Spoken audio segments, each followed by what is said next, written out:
related to the complainant as it may reveal identity of the complainant. A separate section has been created in the Commission comprising very few officials for dealing with PIDPI complaints. Except these officials, no one, even in the Commission, will know of the identity of the complainant.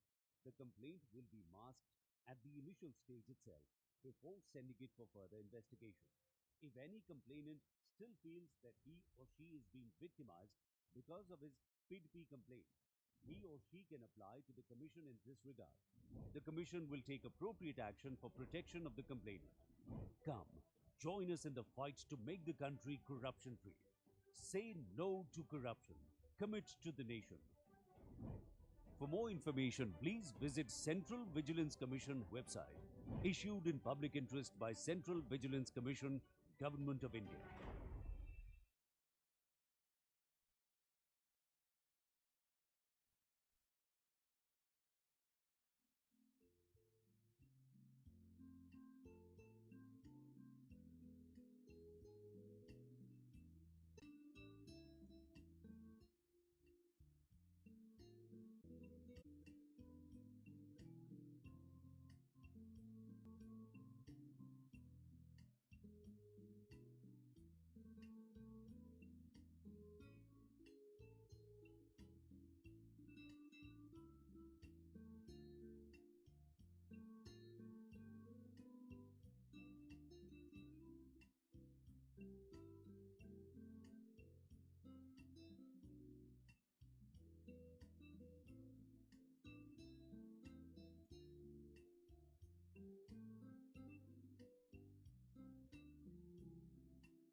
Hello, hello, hello, hello, hello.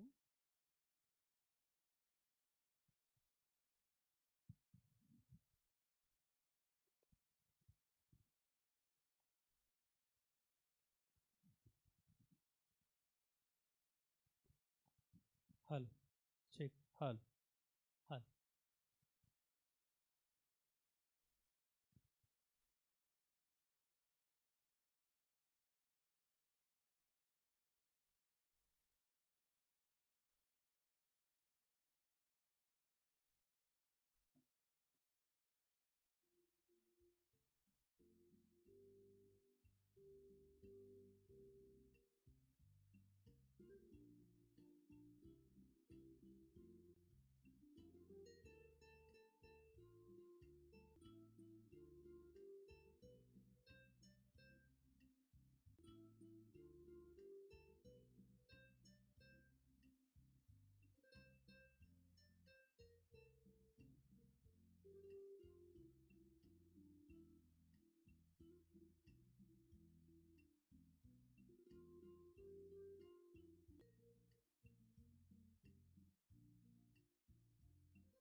Today, India is taking rapid strides towards becoming a developed nation.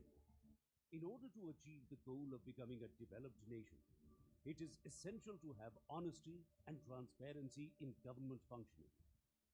To combat and remove corruption from government departments, the Public Interest Disclosure and Protection of Informers Resolution 2004, or PIDPI resolution in short, is an important initiative of the Government of India. So let us understand first what exactly is PIDPI resolution. Under the PIDPI resolution, any person can complain against corruption in central government offices without any fear. The identity of the complainant is not disclosed and is kept confidential, so he or she does not face any kind of harassment or victimization due to the complaint. Under the PIDPI, also, chief vigilance officers of all central ministries have been declared as designated authority to receive PIDPI complaints. Let us understand how to file a PIDPI complaint. The PIDPI complaint should be in a closed envelope addressed to the Secretary, Central Vigilance Commission. The envelope should be clearly superscribed with PIDPI. Please remember that your name and address should not be mentioned on the envelope. PIDPI complaints can be sent by speed or registered post, also without name and address. On the recommendation of CBC, the Department of Posts has issued a directive to all post offices to accept envelopes inscribed with PIDPI without name, address, email, or mobile number. You should send your complaints only through post. While filing your PIDPI complaint, remember these important points. PIDPI complaints can be made against any officer or employee of the central government. Complaint can also be made against employees of any corporations established under Central Act or against employees of government companies, societies, or local authorities which are under the central government. While making complaint under PIDPI, a complainant and address at the beginning or end of the complaint letter, or do not address your PIDPI complaint to any other authority either before or after filing the complaint, as in these cases your identity may be compromised. PIDPI complaints should be filed only in corruption or vigilance related matters. Please do not file PIDPI complaints for personal matters. Complaints should not be personally related to the complainant, as it may reveal identity of the complainant. A separate section has been created in the Commission comprising very few officials for dealing with PIDPI complaints. Except these officials, No one, even in the commission, will know of the identity of the complainant. The complaint will be masked at the initial stage itself before sending it for further investigation. If any complainant still feels that he or she is being victimized because of his PIDPI complaint, he or she can apply to the commission in this regard. The commission will take appropriate action for protection of the complainant. Come, join us in the fight to make the country corruption free. Say no to corruption. Commit to the nation. For more information, please visit Central Vigilance Commission website, issued in public interest by Central Vigilance Commission, Government of India.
Vigilance Awareness Week is being observed this year at NMPA from 30th October 2023 to 5th November 2023 with the theme Say No to the Corruption, Commit to the Nation.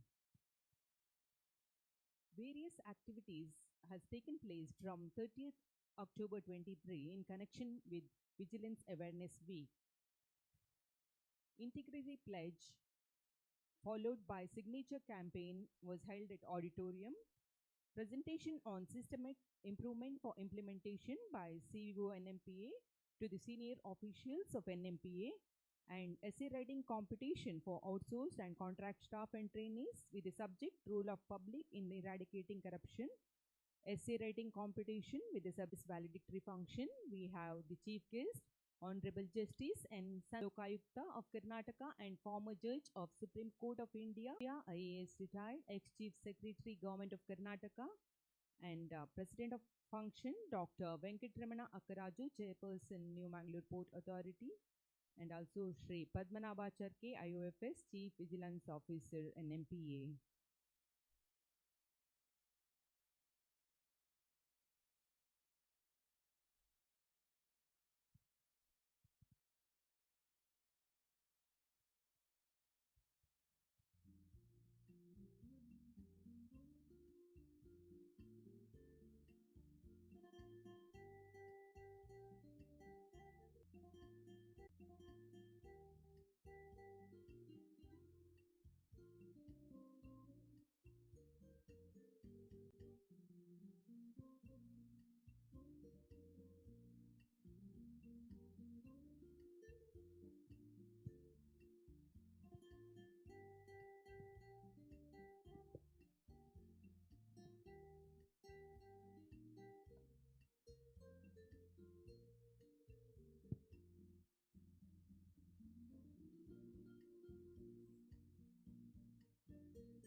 सतर्क हैं हम, सतर्क हैं हम, चल रहे हैं हम पर, और जड़ से कर रहे हैं भ्रष्टाचार खत्म। समाज में फैले सतर्कता की किरण, भ्रष्टाचार का विरोध करें।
ಬಾಯ್ ಪಟೇಲ್ ಅವರ ಜನ್ಮದಿನದಂದು ನಡೆಯುವ ವಾರ್ಷಿಕ ಆಚರಣೆಯಾಗಿದೆ.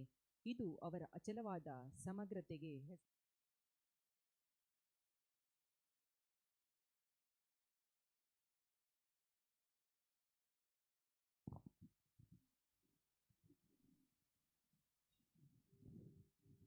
Friends,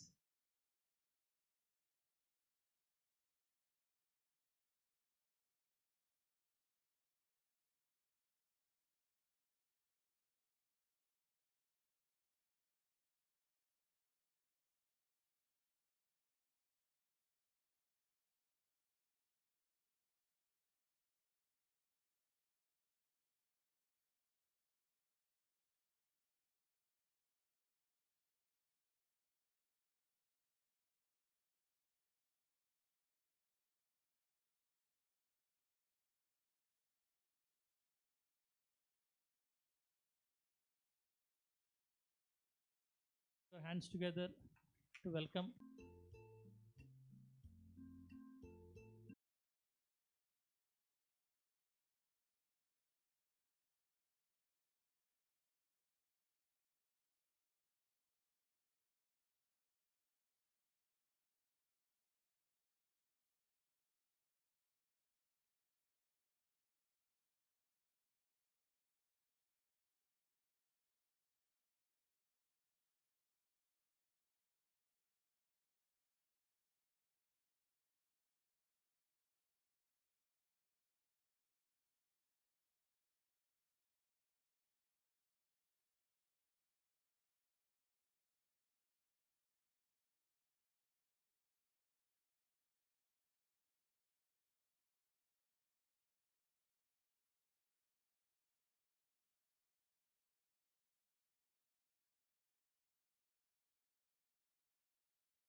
is being observed this year from 30th October to 5th November with the theme No to Corruption, Commit to the Nation.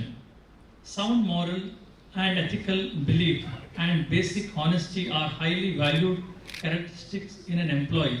Integrity in workplace and also promotes a positive environment which encourages higher productivity.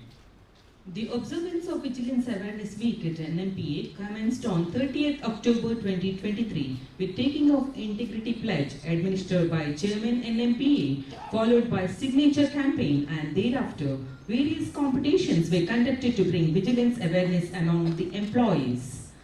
After week-long activities, now we have assembled here on the serene morning for the valedictory function of Vigilance Awareness Week 2023. To begin with, let us kindly rise for prayer.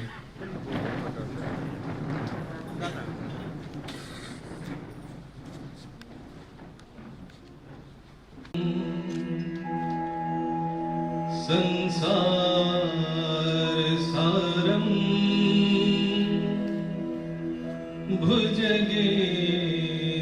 भुजगेन्द्रहारं सदा वसन्तं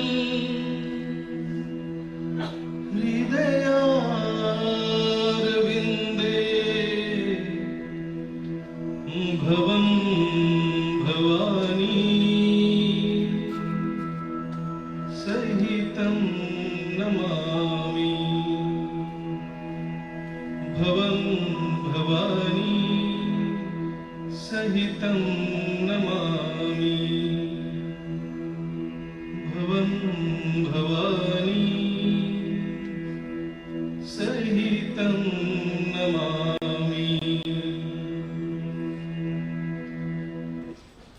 Thank you, sir, for a soulful rendition. Gathering into the pleasant ambience of the program, I request Sri Padmanabhacharya, IOFS Chief Vigilance Officer NMPA, to deliver a welcome address.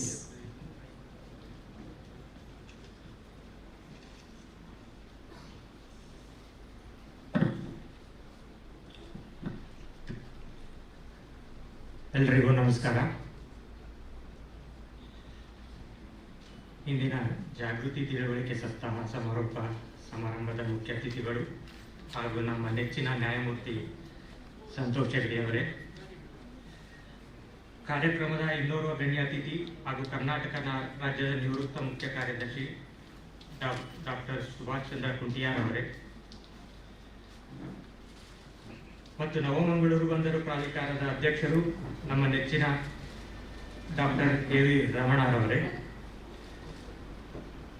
Navamangaluru ಬಂದರು ಪ್ರಾಧಿಕಾರದ ಅಧಿಕಾರಿಗಳೇ, ಸಹೋದ್ಯೋಗಿಗಳೇ, CISF ಅಧಿಕಾರಿಗಳು ಮತ್ತು ಸಿಬ್ಬಂದಿಗಳೇ, ವತಿಯಿಂದ ಆರ್ಥಿಕ ಸ್ವಾಗತ ಮತ್ತು ಕನ್ನಡ ರಾಜ್ಯೋತ್ಸವದ ಶುಭಾಶಯಗಳು.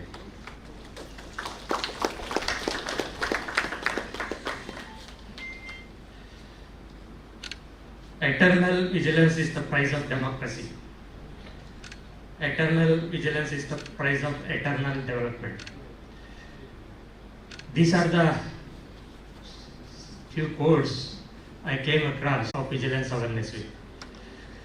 Observance of Vigilance Awareness Week is one of the tools used by the Central Vigilance Commission. Vigilance Awareness Week gives opportunity to rededicate. Rededication in the sense we are dedicated, but over a period of 1 year, the dedication, the air hostess or assistants, they tell you about the safety precautions. But we think why they are repeating every time. So if we face any turbulence, then we realize what is the importance of their repetition.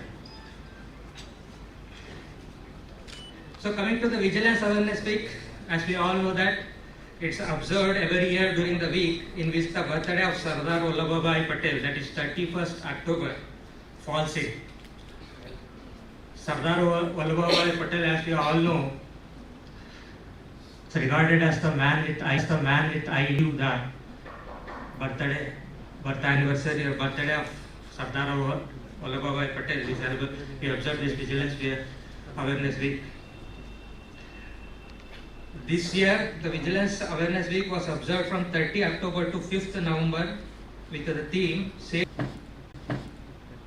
This Awareness Week on 30th October with taking integrity pledge by the employees, and after that we conducted various activities relevant to the theme, both within and outside the organization.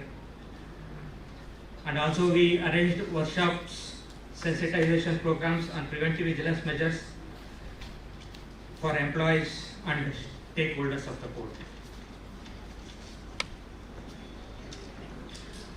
Also various competitions such as essay writing, allocation and slogan writing were conducted for the employees, contractual staff and school children.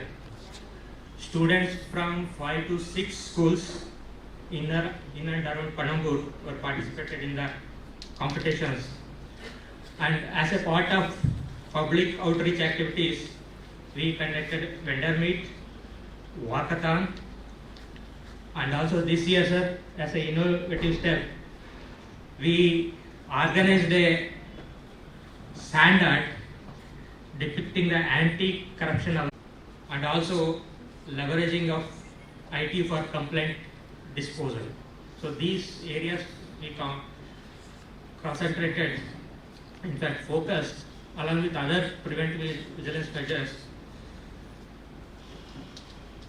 Further, in a move towards inculcating the true spirit of participative vigilance and leveraging of information technology, today we are launching an OTP-based vigilance complaint portal. Shortly we are going to launch. Also, an online e-entrance register is being introduced by the end of this campaign period.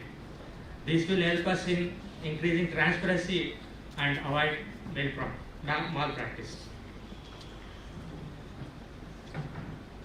So even one complaint from you will make a lot of difference, and it has made a lot of difference. Last year, you just for the information of all, during inspection of one of the conservancy works, we found that one of the contractor has not paid EPF and ESI to the contractual employees, and it was a violation of statutory requirements. But apart from that, he submitted forged documents to the court and he claimed these payments. So we identified that, and people from stakeholders just given into our chairman, and we taken action and made that contractor to pay around 25 lakhs to EPF and ESI after 1 or 2 years. So this is what this information from you will always make a difference. Please participate, and whenever there is a corruption in and around you, please let us know. There are many means. You can directly give complaint to us, or even if you want to your name not to be disclosed, then you can file complaint under PIDPI. Before concluding my speech, I would take this opportunity to formally welcome the dignitaries on the dais. I am very happy to welcome Justice N. Santosh Hegde, former Judge of Supreme Court of India, former Solicitor General of India, and the Lokayukta or the People's Ombudsman in Karnataka from 2006 to 2008. Sir, we are honored to have you with us. May I request our chairman, Dr. Venkatramana Akkaraju sir, to welcome our chief guest, Honorable Justice Nitte Santosh Hegde, with a flower bouquet.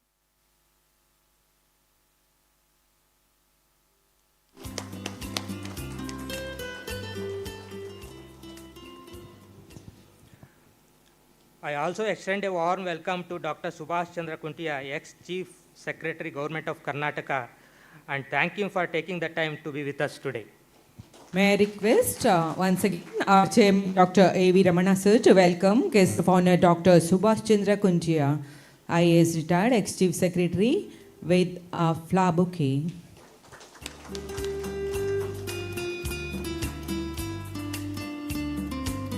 I also welcome our chairperson, Dr. A.V. Ramana, who is the driving force behind this function.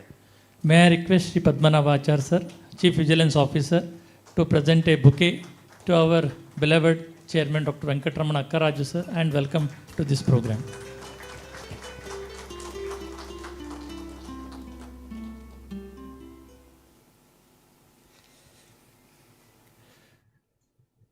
When good people in any country cease their vigilance and struggle, then evil men prevail. This is what Perles Buck says. If you don't fight for what you want, then don't cry for what you lost. This is said by Lord Krishna. So once again, I extend hearty welcome to all of you for this function. Thank you very much. Listen with curiosity, speak with honesty, and act with integrity. Sir has given a brief thank you very much, sir, for the warm and hearty welcome, and a warm welcome to you too, sir. I now request Sri Vinayak Rao, FNCO, to welcome Sri Padmanabhachar K, IOFS, Chief Vigilance Officer in NMPA, with a flower bouquet.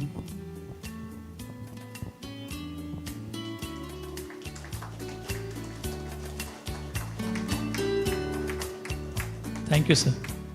Light symbolizes abundance, prosperity, and knowledge. Shubham karoti kalyanam, arogyam dhana sampada, shatru buddhi vinashaya, deepa jyotir namostute. I request all the dignitaries on the dais to kindly proceed for lighting of lamp.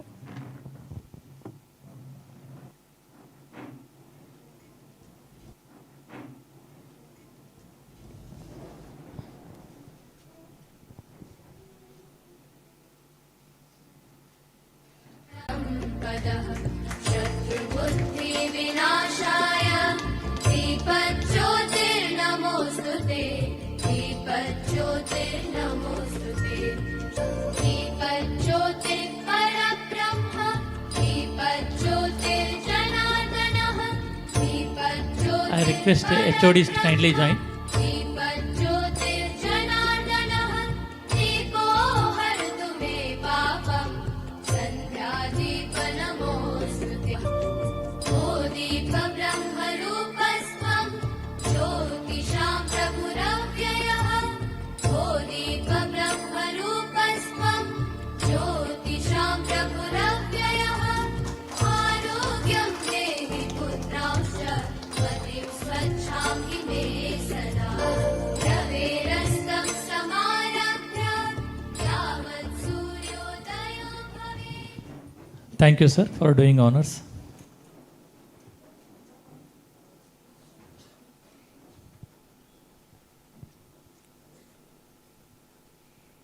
Friends, it's believed that the increased participation of common man in the system of governance at various levels would ensure greater transparency and thereby helps in decreasing corrupt activities. To achieve this, NMPA has developed an online complaint portal wherein a common man can lodge a complaint against any irregular or corrupt activities through online. Now it's time for inauguration of online vigilance complaint portal of NMPA. I request our Chief Guest, Honorable Justice N. Santosh Hegde, ex-Lokayukta of Karnataka, to inaugurate the online complaint portal by clicking the button of remote control.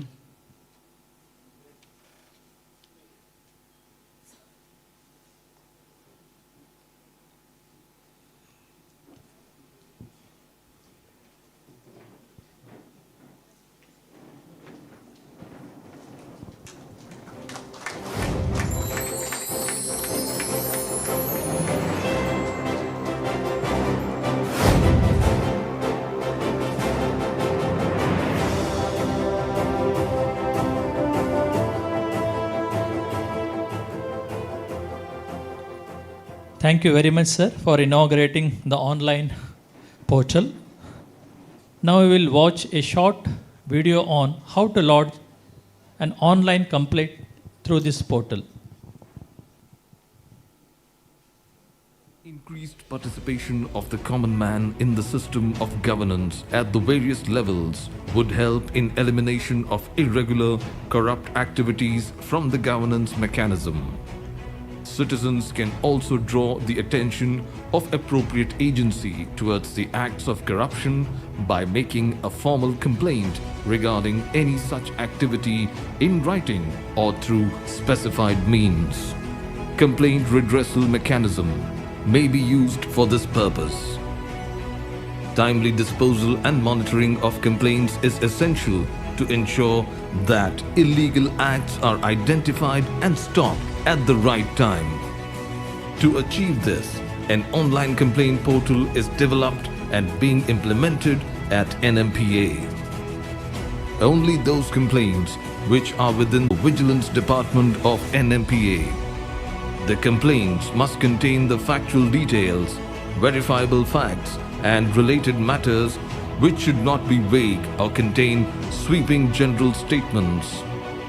The complaint should be directly addressed to CVO NMPA, which should only be filed either online or by post, and email complaints are not entertained.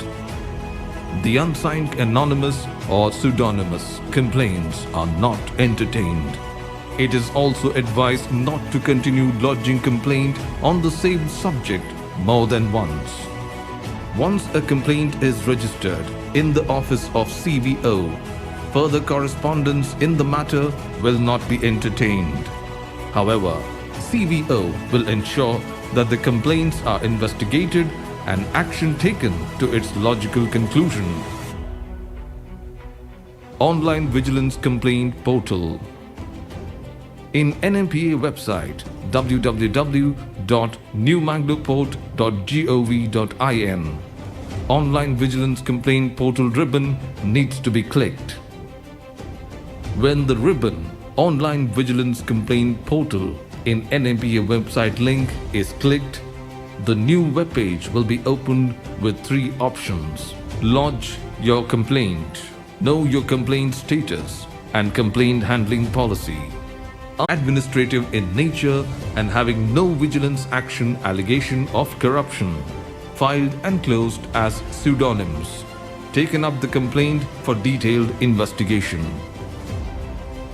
Under Know Your Complaint status screen for complainant, the complainant submits valid complaint number. Present decision status of the complaint and decision date will be viewed to the complainant. Under Complaint Handling Policy, PDF document of Complaint Handling Policy at NMPA is viewed. Be a good and responsible citizen and add strength to the nation. Jai Hind. Friends, as advised by the Central Vigilance Commission, various competitions were conducted in connection with Vigilance Awareness Week among the employees of NMPA, employees of RCW, outsourced contract staffs, trainees and students of high school. Now it's time to give away the prizes to the winners. I request Sri Vivek, Assistant Executive Engineer of Vigilance Department, for reading of the winners list. May I request our Chief Guest, Honorable Justice N. Santosh Hegde sir, to give away the prizes to the winners. ಎಲ್ಲರಿಗೂ ಕರ್ನಾಟಕ ರಾಜ್ಯೋತ್ಸವ ಶುಭಾಶಯಗಳು. ಮೊದಲ ಬಹುಮಾನ S Komal ರಕ್ಷಾ, 8ನೇ ತರಗತಿ. ದ್ವಿತೀಯ ಬಹುಮಾನ ಪ್ರಬಂಧದ ಹೆಸರು ಭ್ರಷ್ಟಾಚಾರ ಬೇಡ ಎಂದು ಹೇಳಿ ರಾಷ್ಟ್ರಕ್ಕೆ ಬದ್ಧರಾಗಿ ಎಂಬ ವಿಷಯದ ಮೇಲೆ ಪ್ರಬಂಧ. ಮೂರನೇ ಬಹುಮಾನ ರಿಷಿಕಾ ಕೆ.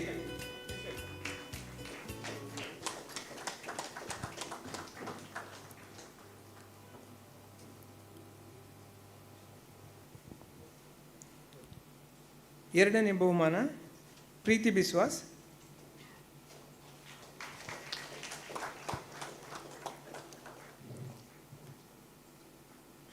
ಮೂರನೇ ಬಹುಮಾನ ರಿಷಿಕಾ ಕೆ. ಘೋಷವಾಕ್ಯ ಸ್ಪರ್ಧೆಯ ಮೊದಲನೇ ಬಹುಮಾನ ಸಿಂಚನಾ ಪಿ, 9ನೇ ತರಗತಿ. ಚಪ್ಪಾಳೆ ಶಬ್ದ ಬರ್ತಾ ಇಲ್ಲ ಅಂತ ದಯವಿಟ್ಟು ಜೋರಾಗಿ ಚಪ್ಪಾಳೆಯನ್ನು ಕೊಟ್ಟು ಮಕ್ಕಳನ್ನು ಹುರಿದುಂಬಿಸಬೇಕು ಕೇಳ್ತಾ ಇದ್ದೇನೆ. ದ್ವಿತೀಯ ಬಹುಮಾನ ಕಾವ್ಯ 9ನೇ ತರಗತಿ.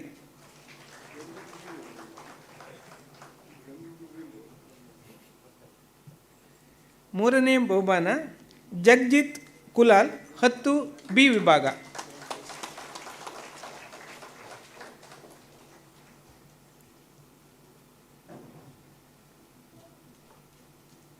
ಕಾವ್ಯ 9ನೇ ತರಗತಿ. ಮೂರನೇ ಬಹುಮಾನ ಜಗ್ಜಿತ್ ಕುಲಾಲ್ 10ನೇ ತರಗತಿ ಬಿ ವಿಭಾಗ.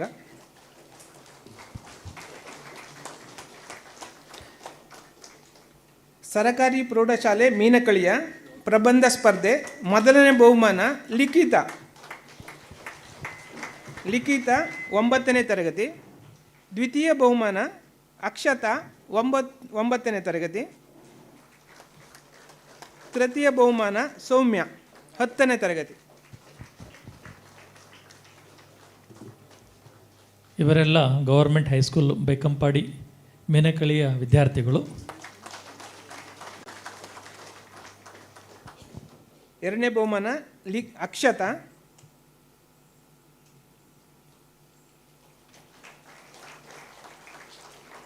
ಮೂರನೇ ಬಹುಮಾನ ಸೌಮ್ಯ 10ನೇ ತರಗತಿ. ಘೋಷವಾಕ್ಯ ಸ್ಪರ್ಧೆ ಬೈಕಂಪಾಡಿ ಮೀನಕಳಿಯ ಶಾಲೆ ಹೈಸ್ಕೂಲ್ ವಿದ್ಯಾರ್ಥಿಗಳು. ಜೆನಿಫರ್ 10ನೇ ತರಗತಿ.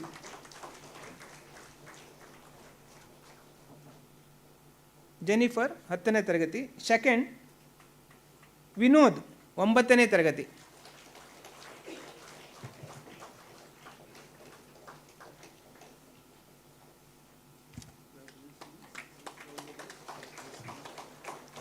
ಮೂರನೇ ಬಹುಮಾನ ಶಿವಾನಂದ 9ನೇ ತರಗತಿ.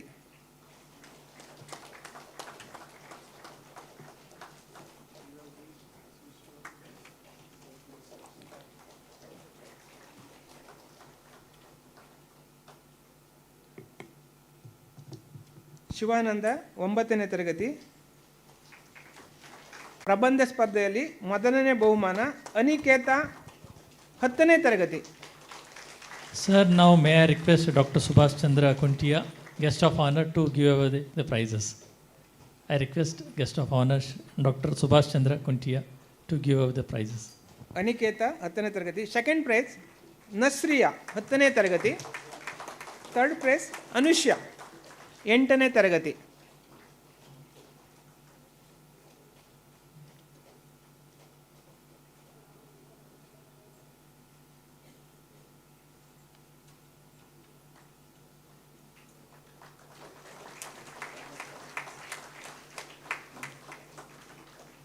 ಅನುಷಾ ಥರ್ಡ್ ಪ್ಲೇಸ್ 8ನೇ ತರಗತಿ. ಹಾಗೆ ಘೋಷವಾಕ್ಯ ಸ್ಪರ್ಧೆಯಲ್ಲಿ ಸರ್ಕಾರಿ ಪ್ರೌಢಶಾಲೆ ಕೃಷ್ಣಾಪುರದ ಮೊದಲ ವಿಜೇತ ಯಜ್ಞೇಶ್ 10ನೇ ತರಗತಿ. ದ್ವಿತೀಯ ನಸ್ರಿಯಾ.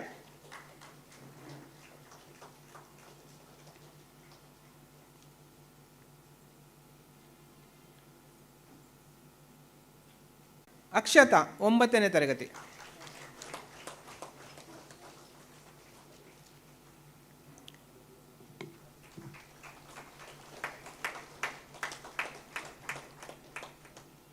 ಸರಕಾರಿ ಪ್ರೌಢಶಾಲೆ ಕಾವೂರು ಪ್ರಬಂಧ ಸ್ಪರ್ಧೆ ಮೊದಲ ಬಹುಮಾನ ಪಲ್ಲವಿ 10ನೇ ತರಗತಿ.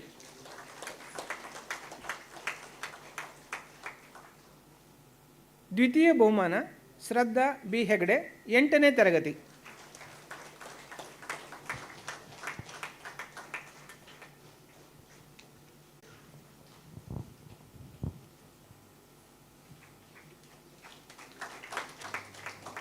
Now may I request our chairman Dr. Venkatramana Akaraju sir. ಸರಕಾರಿ ಪದವಿ ಪೂರ್ವ ಕಾಲೇಜು ಕಾವೂರು ಪ್ರಬಂಧ ಸ್ಪರ್ಧೆ ಮೊದಲ ಬಹುಮಾನ ಶಿವಾನಂದ ಮೊದಲ ವರ್ಷದ ವಿಜ್ಞಾನ ವಿದ್ಯಾರ್ಥಿ.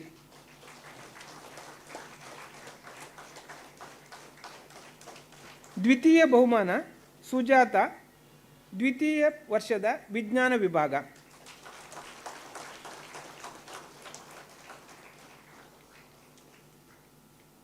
ತೃತೀಯ ಬಹುಮಾನ ವಿಜ್ಞಾನ ವಿಭಾಗ.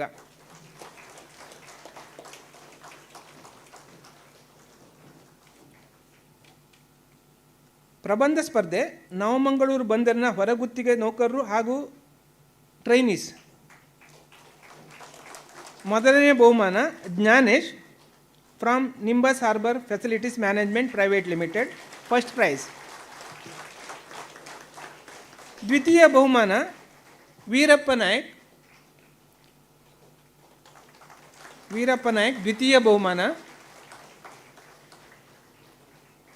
ಮೂರನೇ ಬಹುಮಾನ ಅನಿತಾ ರಾಜೇಶ್.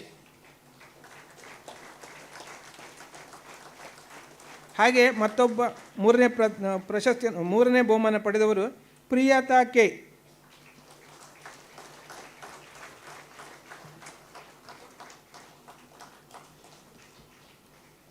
ಮೂರನೇ ಬಹುಮಾನ ಪ್ರಿಯಾತಾ ಕೆ. ನವಮಂಗಳೂರು ಬಂದರು ಉದ್ಯೋಗಿಗಳಿಗಾಗಿ ಏರ್ಪಡಿಸಿದಂಥ ಪ್ರಬಂಧ ಸ್ಪರ್ಧೆಯಲ್ಲಿ ಮೊದಲನೇ ಬಹುಮಾನ ಪಡೆದವರು Ritesh Kumar M, assistant engineer civil. ದ್ವಿತೀಯ ಬಹುಮಾನ Dinesh Shet, senior account officer, finance department. Third prize miss Sushma H, safety officer.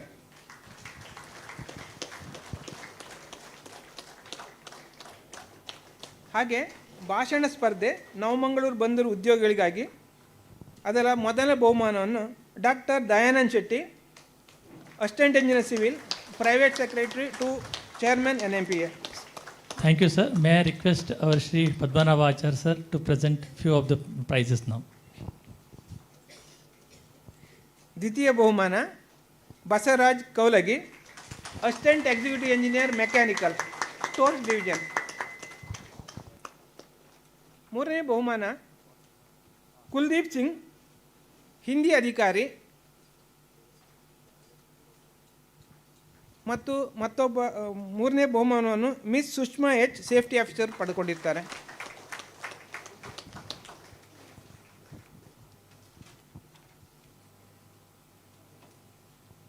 Sushma H, safety officer.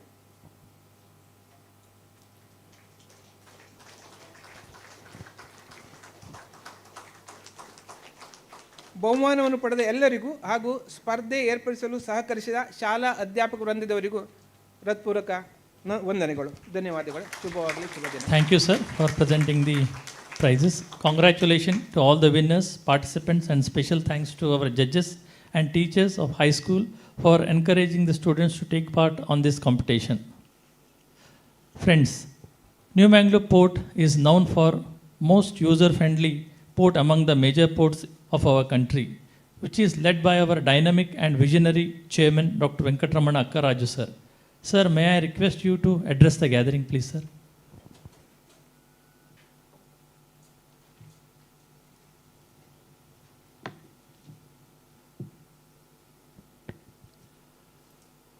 The chief guest of the occasion, retired Justice, Honorable Shri Santosh Hegde Saab. The guest of the occasion, Shri Kuntia Saab, who was the former Chief Secretary of Government of Karnataka. My colleague Padmanabha Acharya, HODs, officers, staff, boys and girls, a very good morning and warm welcome to the Vigilance. Main hurdle to growth, it can be the growth of the organization, it can be the growth of the state, country, or a family.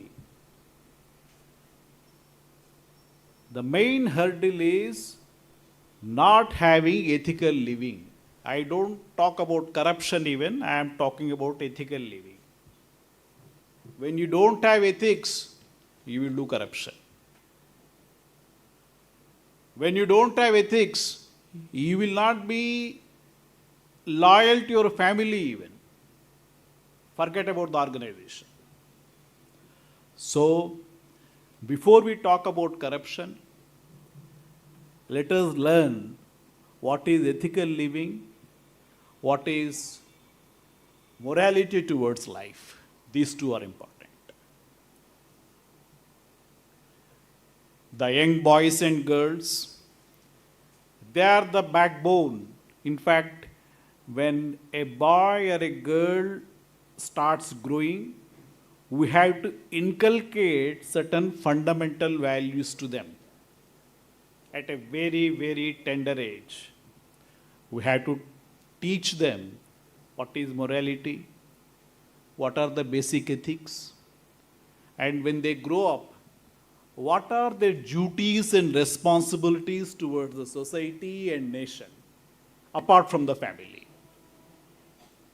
If 2-3 generations, if for 10 to 30 years, if we are able to do this, I am very sure then there is no need of having all these vigilance weeks and vigilance days. Because every citizen will know what is his responsibility, what is his ethical living, and how to take care of his family, state, and nation around him. The best example is some of the nations we are seeing. When some crisis happens to their nation, people voluntarily come wherever they are, and they are fighting for their nation. Apart from whether the issue is right or wrong, I am not getting into it. I am talking about their attitude. This attitude comes with morality, comes with ethics. And the teachers in the school, the parents have a major role to play. So once you have this, everything will be in place. Now coming back to the main issue, the corruption, which is a non-ethical thing, non-moral thing. In a country, democratic country like India, political corruption, social corruption, executive corruption, these are the things which are eating the country. Our country, any democratic country, the power comes from the vote. You should have the right people at all appropriate places. If the power is in the right hands, everything will move very, very smoothly. Everything will fall in place over a period of years. But if we start getting budged into the caste, creed, region, religion, criminality, then definitely you will not have the right people at the helm. The power will be with Ravana, not with the Ram. When I talk about Ram, I am not talking about any religion. Ramaraja is known for a Raja, is governance where everyone is happy, irrespective of their caste, creed, religion, everything. So when the power is in the right hands, everything will fall in place. Unfortunately, when we elect people also, there is a tendency to cast the vote after taking the cash, to cast the vote by looking at the caste of the person, criminality of the person. Sometimes you get scared and vote. Naturally, you will not get the right people at the top. Other thing, there is a need for strong electoral reforms. You should make all sections of people who are not having the vulnerability or attitude to vote also, we should bring them into frame. The technology is improving. When a public limited company, when you take a decision, you are able to vote through internet after showing your identity. Perhaps if such system comes, things will improve. I am not talking about politics. Please understand, vote, democracy, choosing the people, the modus is a part of the democracy. This has nothing to do with the politics. So once the political system is in place, once the political system is free from corruption, definitely executive system also fall in place and social system also will fall in place. Now comes the social corruption. We are all responsible for that. When you are walking on the road, when you are traveling in a bus or a train, if some nonsense happens to someone, if some muzzled fellow troubles someone, or if he pickpockets, if he cuts a chain, or if he is acting funny, we all sit quiet and watch the fun. We don't want to step into and question why this is happening. This is a small, simple example of social corruption. When some nonsense is happening, when you keep quiet, when some muzzled fellow is arm twisting some other fellow, if you keep quiet, that is social corruption, a simple social corruption. We don't have, we are not daring enough to come and question, because we feel that by not questioning we are safe. But understand one thing, today it happened to him, tomorrow it can happen to you. The only way you can stop the ill will happening around you is by questioning and by confronting people if something goes wrong. So, social awareness is required, and social corruption you should stop. Once political corruption and social corruption are stopped, executive corruption automatically gets stopped. Executive corruption is nothing. If you want to promote someone, if you take money, if you want to give a contract, if you take money, if you are allowing a PF to be paid, a bill of a contractor to be paid without clearance to the PF, even when he is not paying PF to his employees, this is corruption, executive corruption.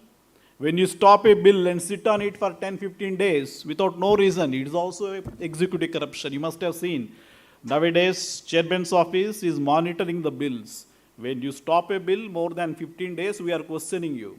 Because when you stop a bill, there should be a reason why you have stopped the bill. And bills can't be used, sitting on the bills can't be used for getting something out of it. And today we have a very good initiative. We have started online complaining system. So there is no need to send by post, and some of you may be knowing, people have started hijacking the postman even. Because complaints are coming to chairman's office, complaints are coming to CVO, some people, group of people, started hijacking through the postman and hijacking the complaints. Do you think that management doesn't know this? Management knows. Now there is a solution for this, and we know the people also, be careful. Second thing, we are also starting online login system. When various works happen, everyday logbook should be done online, digitized, so that you can't manipulate. And SOPs, again, we are going to make for each and every department, so that responsibility, authority matrix is very clear, and we'll be able to pinpoint the people. Please note, when we talk about these things, we are not also happy. These are the most unwanted things. These are most things which we don't want to touch about.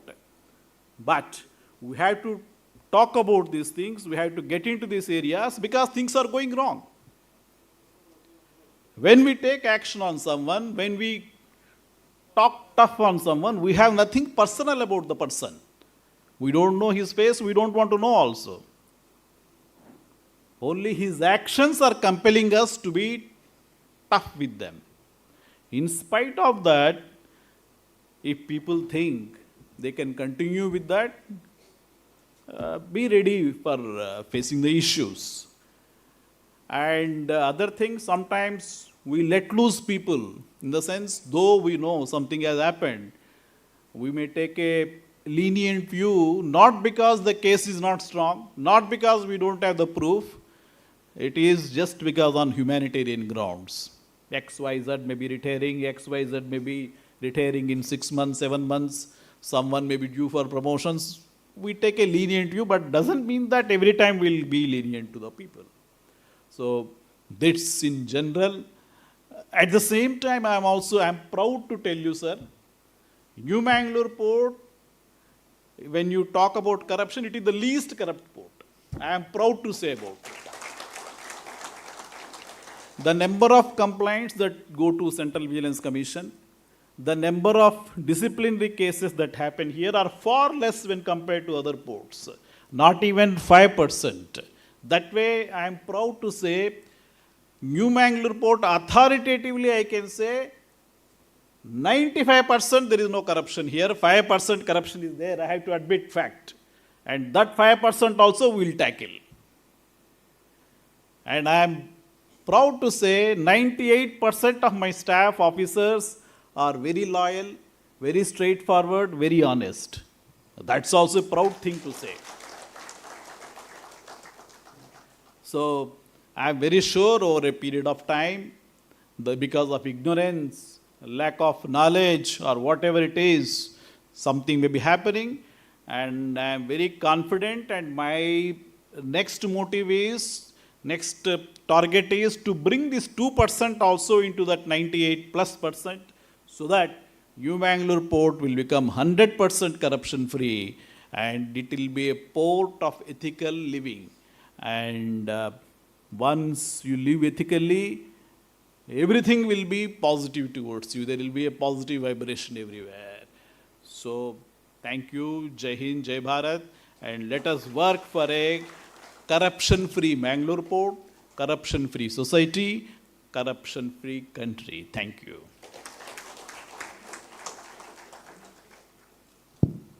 Honesty is telling the truth to other people. Integrity is telling the truth to myself. Thank you very much, sir, for your dynamic, encouraging and energetic message. We have with us Dr. Subhash Chandra Kuntia, IAS, ex-Chief Secretary, Government of Karnataka, as guest of honor. Sir, I'll introduce you before. Later I'll call sir for the address. Dr. Subhash Chandra Kuntia, IAS, ex-Chief Secretary, Government of Karnataka, born on 21/11/1957. Sir has the educational qualification, PhD in Economics, MSc Physics, IIT Kanpur, MTech Computer Science from IIT Kanpur, and Sir has Masters in Social Policy and Planning, London School of Economics, Sociology, Political Science, and also LLB. During the service in Indian Administration Service from 1981 to 2017, Sir has handled multifarious tasks in key posts, mostly as heads of offices and in supervisory capacity, both in Government of India and Government of Karnataka, like Under Secretary, CM Secretariat, Special Deputy Commissioner Development, Bijapur, Deputy Secretary, Department of Personal and Admin Reforms, Bangalore, Deputy Commissioner, Dakshina Kannada District, Mangalore, Deputy Commissioner, Gulbarga District, Chief Secretary and Administrator, Jilla Parishad, Bellary, Private Secretary to Minister of State for Agriculture, New Delhi, Private Secretary to Minister of State for Railways, New Delhi, Additional Commissioner, Bangalore City Corporation, Secretary Finance Department, Bangalore, Project Coordinator, Biomass Energy for Rural India Project, Bangalore, Joint Secretary, School Education, Principal Secretary, Public Works, Ports and Inland Waterways Department, Bangalore, Secretary, Department of School Education and Literacy, Ministry of Human Resource Development, New Delhi, Chief Secretary, Government of Karnataka, Bangalore. Sir has good experience in procurement issues and also in inquiring into public complaints. Sir was Chairman of the Board of Bangalore International Airport Limited. After retirement, Sir worked as Chairman, Insurance Regulatory and Development Authority of India from May 2018 to May 2021 and looked after supervisory and regulatory matters pertaining to insurance companies. Sir is presently appointed as Independent External Monitor of NMPA by CVC. With this brief, now I invite Sir to address us on this occasion.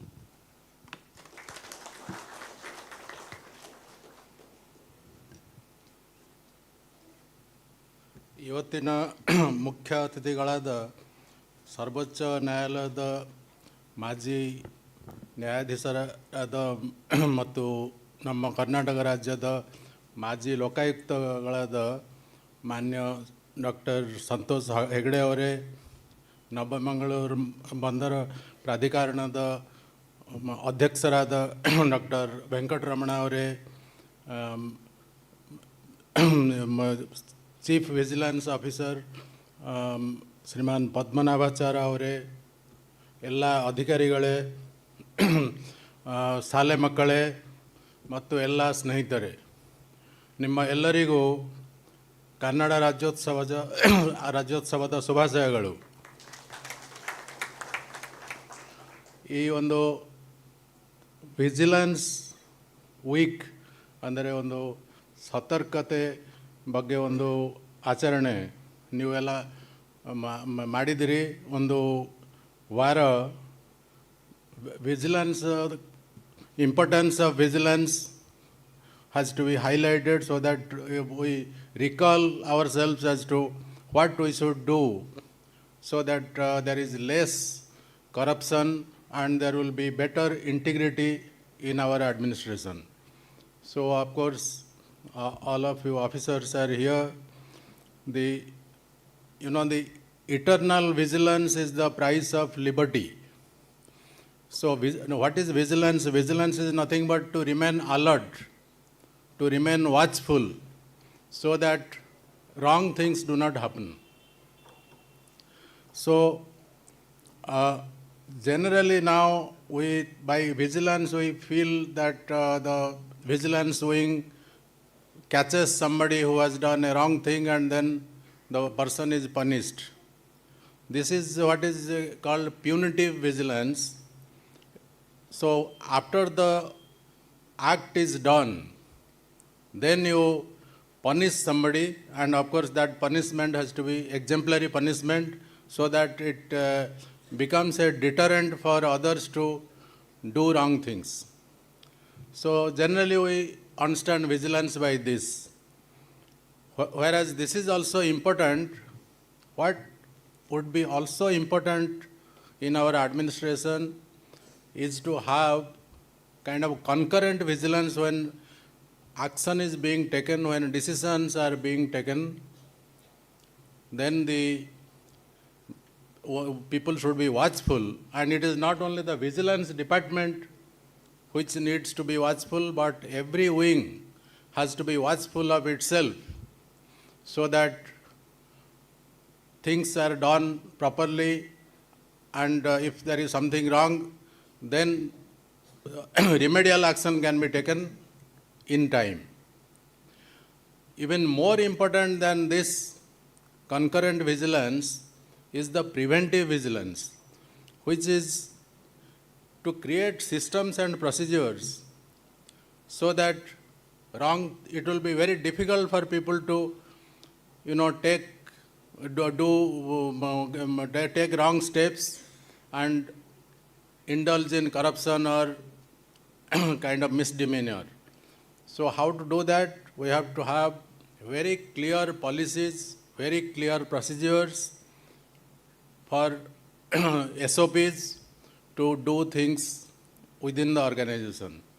So I think there are various steps to do that, and if this kind of a systemic action is taken well in advance, so that there are step-by-step procedures to take decisions, then I think all this punitive action and all would not be necessary. In very rare cases, if somebody violates the procedures, etc.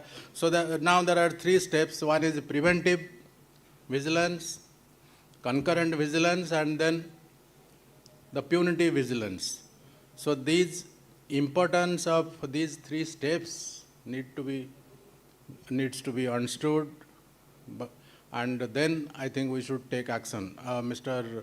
Venkatramana mentioned about the source of corruption, that election time people spend a lot of money and all this. This of course is a generic issue and that needs to be tackled, but that needs to be tackled at a different level. We cannot tackle it in this organization, but irrespective of that, I think we can all do some things at our level to reduce the scope of corruption to the maximum extent possible.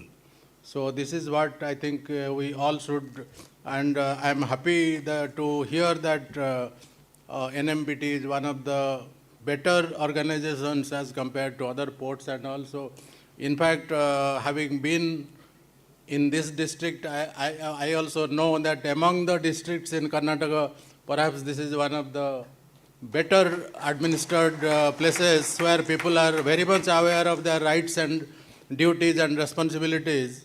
And I, during my stint, I really liked the way the people approach things. So here people don't try to influence you through back door and all. They go in the legal way. In fact, the kind of regional transport authority, because this is one of the districts where the private sector has been there for a long time. I had seen large number of cases which are decided by the transport authority. If people are not satisfied, they go to the court. They approach the court of law, but they don't influence people here. So there is a good tradition here, and I think all of you being part of this place have to continue that tradition. Another important thing that you must remember is that more people participate in decision making, the better is the decision, and more transparent is the decision, and there will be much less scope for corruption. If decision making is concentrated in single points and all, with no accountability, then it gives rise to more corruption. So make the decision making as participative as possible. I think that will be one of the areas that, and we have to involve all stakeholders, all the employees. Besides employees, we have vendors, large number of vendors and all. We have the integrity pact now, that they have to give a declaration that they will not indulge in corruption, and if they, of course, without that declaration also, they are not supposed to indulge in corruption, and but this is a additional step that has been introduced, so that if it is found that they have indulged in corruption, they will be blacklisted and they will not be kind of allowed to be the vendors for the future. Then the other stakeholders are the service receivers, because many people interact with the organization and for various services. So they have certain rights to get services without illegal means. So there, I think we talk of citizens' charters in case of public service, but in case of even not only citizens' charter, but we have to think of even the clients' charters. Whoever are the clients of this organization, each category of clients must have certain kind of rights as to get whatever services or goods they are receiving. Then, of course, the general public also should be involved in kind of maintaining integrity. And I think today I am happy that many school children have participated in the kind of competitions and all. And we hope that this next generation of the children, they will remain aware of need for probity in public life. And when they grow up and then take charge of various organizations, I think we should see better standards. So it is our job to ensure that in schools and colleges, the children are aware of the necessity of probity in public life. So first thing is, our systems and procedures have to be kind of clearly laid down for whether it is for procurement of goods, services, works, or consultancy, anything that where the decision making is involved. Fix norms and standards for various services and turnaround time, so that actually the ports we talk about, to turnaround time of the ships and all that. So similarly, turnaround time for every activity, if somebody is applying for something, in how many days they must get a response. It need not always be yes, it could be no, but with reasons it should be given, and it should be within a specific period of time. So these should be fixed up, then grievance redressal system should be robust. So if somebody has a grievance, somebody has a complaint, now today you have created a kind of website where if people give complaints, then that will be addressed, and they would be tracking where the case is and what action has been taken. Similar thing for a grievance redressal system for various types of grievances, to give them, whoever files a grievance, to give them a kind of indication as to what action has been taken within a specific period of time. That would be extremely important. And then the whistleblower policy. I am sure ports will be having a whistleblower policy, because there are public spirited people both within the organization and even outside the organization who are watching as to what is happening, and they give useful information about any corrupt practices. So they have to be encouraged. At the same time, they have to be protected, because many times they face threat from the kind of undesirable elements. So this is something. And another thing that we must do to ensure the better compliance of anti-corruption measures is voluntary disclosure. Whatever decisions we are taking, and what is useful to the public or to the particular category of stakeholders, information should be voluntarily disclosed, so that they know what is going on, and people can see for themselves. And that is good for the organization also, because you have nothing to fear if a fair decision making has been done.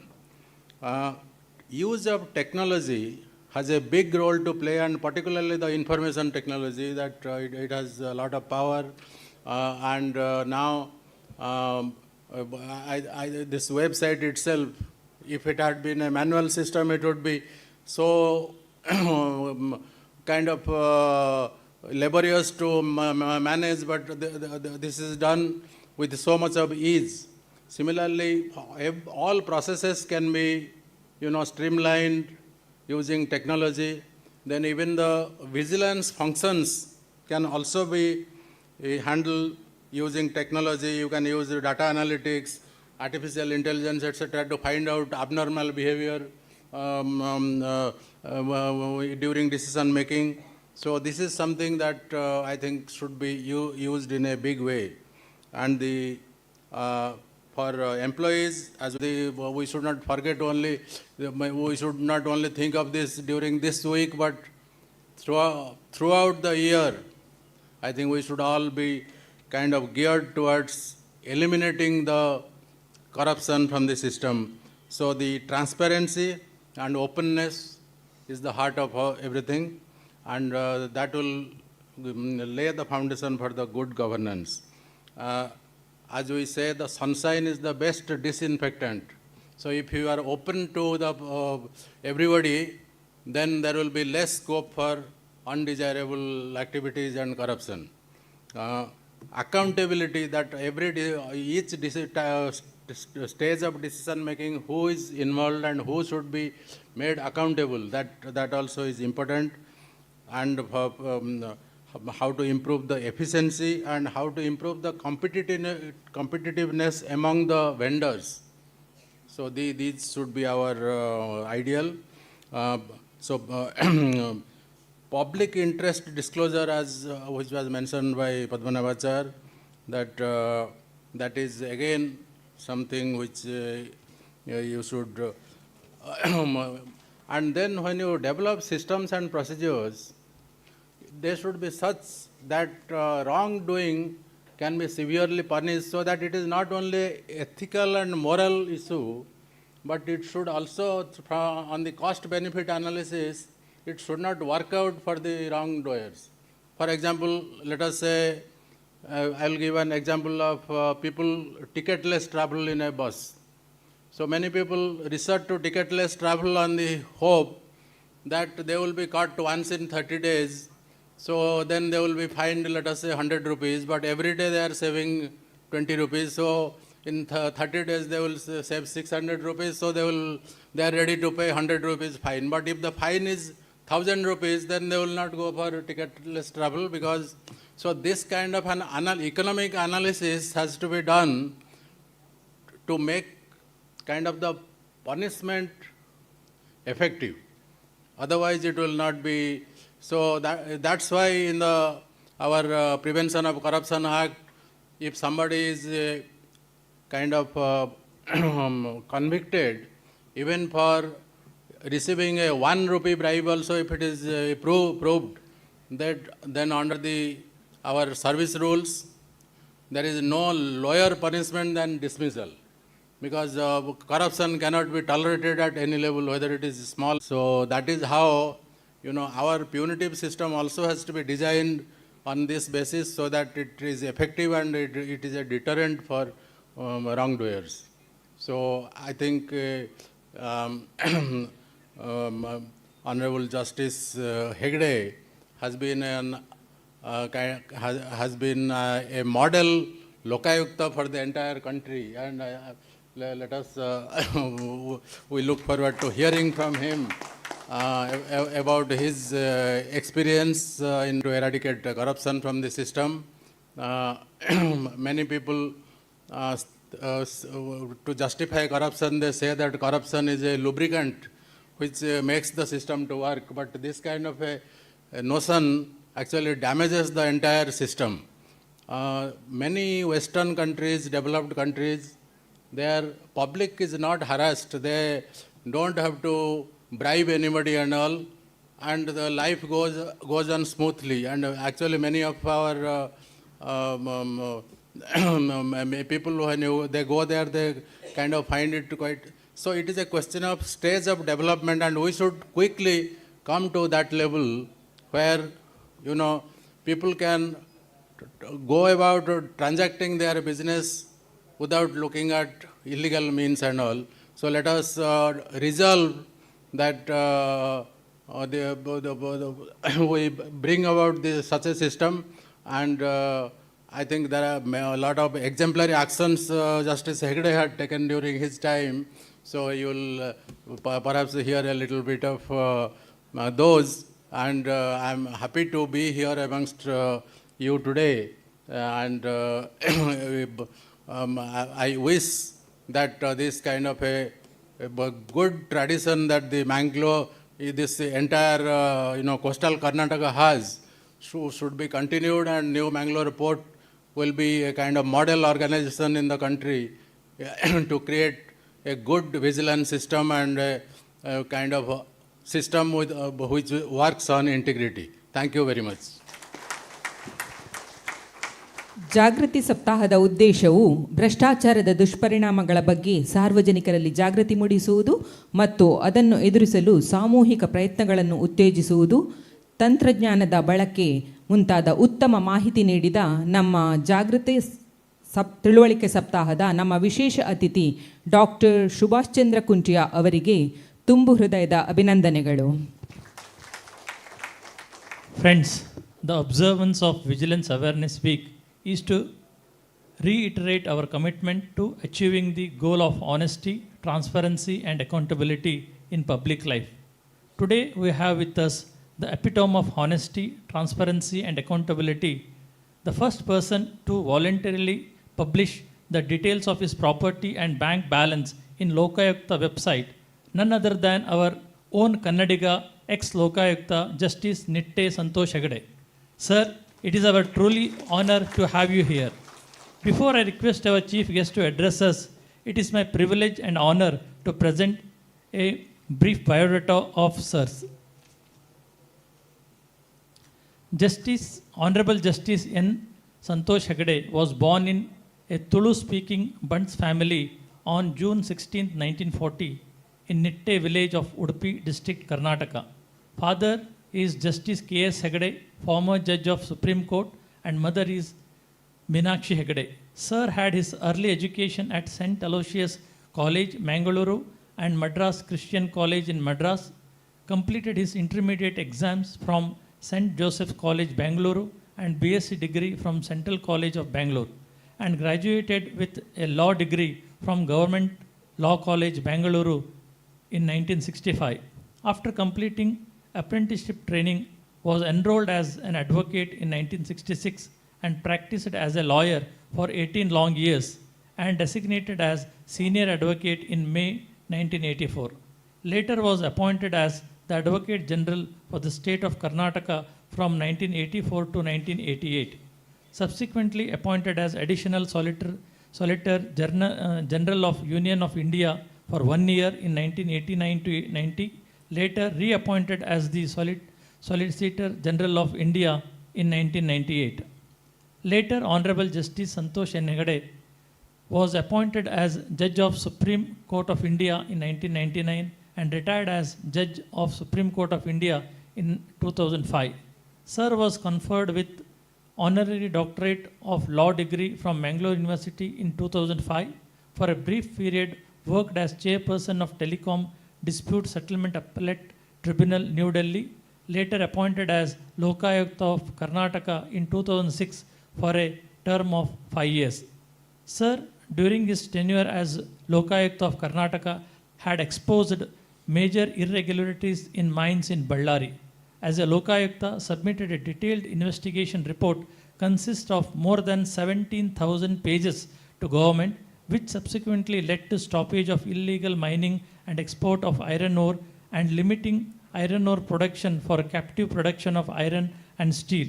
Honorable Justice Santosh Hegde is a person who is well known on his way to becoming a role model for the younger generation.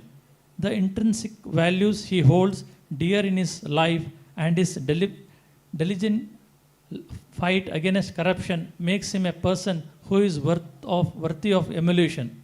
Interacted with school and college students to inculcate the moral values like contentment and humanity in them for building a better and prosperous country.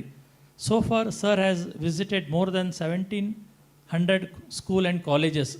Honorable Justice Santosh Hegde, on retirement as Lokayukta of Karnataka in 2011, joined the anti-corruption movement launched by Anna Hazare in 2011 as a core member of Team Anna, and later in 2012 left Team Anna and refused to be part of it after the team decided to go political.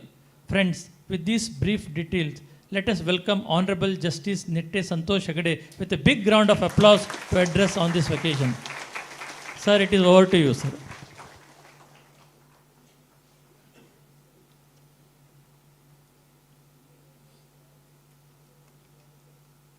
ಎಲ್ಲರಿಗೂ ಶುಭ ದಿನದ ನಮಸ್ಕಾರಗಳು. ಇಲ್ಲಿ ಹಲವಾರು ಕನ್ನಡ ಬರೆದಂಥ ವ್ಯಕ್ತಿಗಳಿದ್ದಾರೆ ಅಂತ ತಿಳ್ಕೊಂಡಿದ್ದೇನೆ. ಅದರಿಂದ ಅತಿಥಿ ದೇವೋ ಭವ ಅನ್ನುವ ಮಾತಿನ ಹಿನ್ನೆಲೆಯಲ್ಲಿ ಎರಡು ಭಾಷೆಯಲ್ಲಿ ಇಂಗ್ಲೀಷ್ ಕನ್ನಡದಲ್ಲೂ ಮಾತಾಡ್ತೇನೆ ನಾನು. The dignitaries in the dais and president of this evening's function, Dr. Venkatramana Akkaraju, the guest of honor, Dr. Subhash Chandra Kuntia, former Chief Secretary of Karnataka, Chief Vigilance Officer of the New Mangalore Port Authority, Sri Padmanabhacharya, all the officers of the New Mangalore Airport present here, the students present here, other invitees, if any. I have worked in many positions in my life, but after coming to the office of Lokayukta Karnataka, I felt till then I was a frog in the well. Lokayuktakke ಬಂದ ನಂತರ ಅಷ್ಟರವರೆಗೆ ನಾನೊಬ್ಬ ಕೂಪ ಮಂಡುಕನಾಗಿದೆ ಅಂತ ನಾನು ತಿಳ್ಕೊಂಡೆ. Because I did not know the sufferings of the people. I was comfortable, and I thought most of the people in the society were comfortable. Having seen the sufferings of the people, that too from the hands of an institution created under the Constitution of India as the government, I wondered why this is happening in such a scale. And after making some inquiries and research of my own, I thought it is not because of individuals this problem is existing. It is because of the society in which we are. When I was young, I was in a society which respected honest people and boycotted dishonest people. For example, if somebody in my village went to jail, my parents would tell me, don't go near that house. It was a punishment not only to the man who committed the mistake or crime, it was a punishment to the entire family of that person. So people were afraid of committing mistakes or crimes. Of course, there were people who were committing mistakes, but their number was very, very small. Things have changed, ladies and gentlemen. Today we live in a society which respects money and power, nothing else. If you talk about honest people, is it, ಬಿಡ್ರಿ ಅವನು ಹುಚ್ಚ ಅವನು ತಿನ್ನಲ್ಲ ಇನ್ನೊಬ್ಬನಿಗೂ ತಿನ್ನಕ್ಕೆ ಬಿಡಲ್ಲ ಅನ್ನೋ ಮಾತು ಸರ್ವಸಾಧಾರಣವಾದದ್ದು. Don't compare that person. He's a mad chap. He doesn't take, he doesn't allow others to take. Is the attitude of the society today. As you can see, today people go to jail, take a bail and come out. Hundreds of people go to the airport to receive them. Bring them in a procession. They garland them. What garland? Not flowers, but apple garland. What message are we sending to the youth of this country? If you are rich, good enough, you salute them. If you are powerful, you salute them. ಎಂಥ ಸಮಾಜದಲ್ಲಿದ್ದೇವೆ ಬಂಧುಗಳೇ.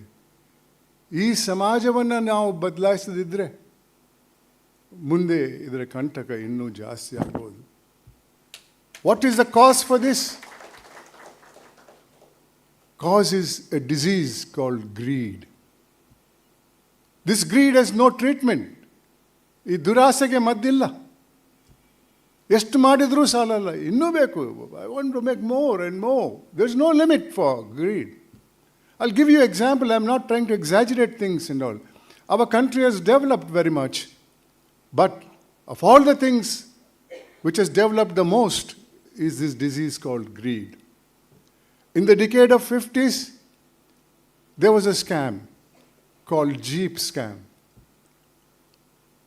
In buying Jeep vehicles for our soldiers and policemen, country lost 52 lakhs. 52 lakh ಒಂದೇ ಒಂದು ಹಗರಣದಲ್ಲಿ ಅಂದು 50ನೇ ದಶಕದಲ್ಲಿ ಕೆಲವರು ಕೊಳ್ಳೆ ಹೊಡೆದರು.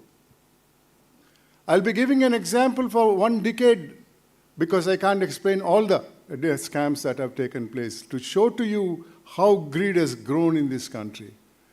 The decade thereafter, there was a scam called Bofus in buying weapons for our soldiers. Country lost 64 crores of rupees. 52 lakhs in 50s, thereafter 64 crores. In the decade thereafter, there was a scam called Commonwealth Games.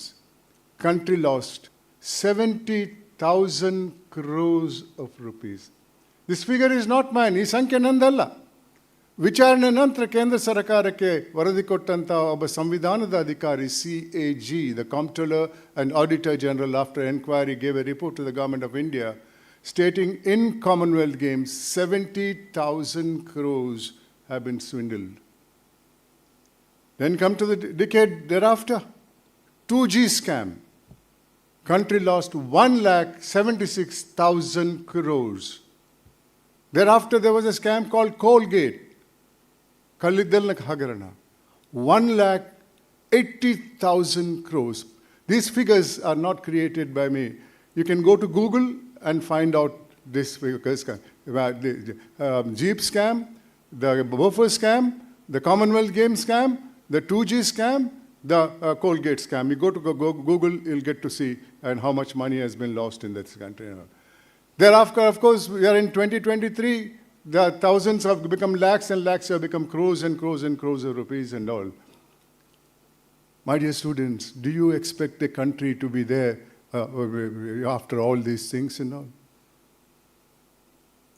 ಇಷ್ಟೊಂದು ಹಗರಣದಲ್ಲಿ ಹಣ ಸೋರ್ಕೊಂಡು ಹೋದರೆ ಈ ಮಕ್ಕಳ ಭವಿಷ್ಯ ಏನಾಗ್ಬೋದು ತಿಳ್ಕೊಳ್ಳಿ. ಪಕ್ಕದಲ್ಲಿರುವಂಥ 2 ದೇಶಗಳಿವೆ ನಮಗೆ.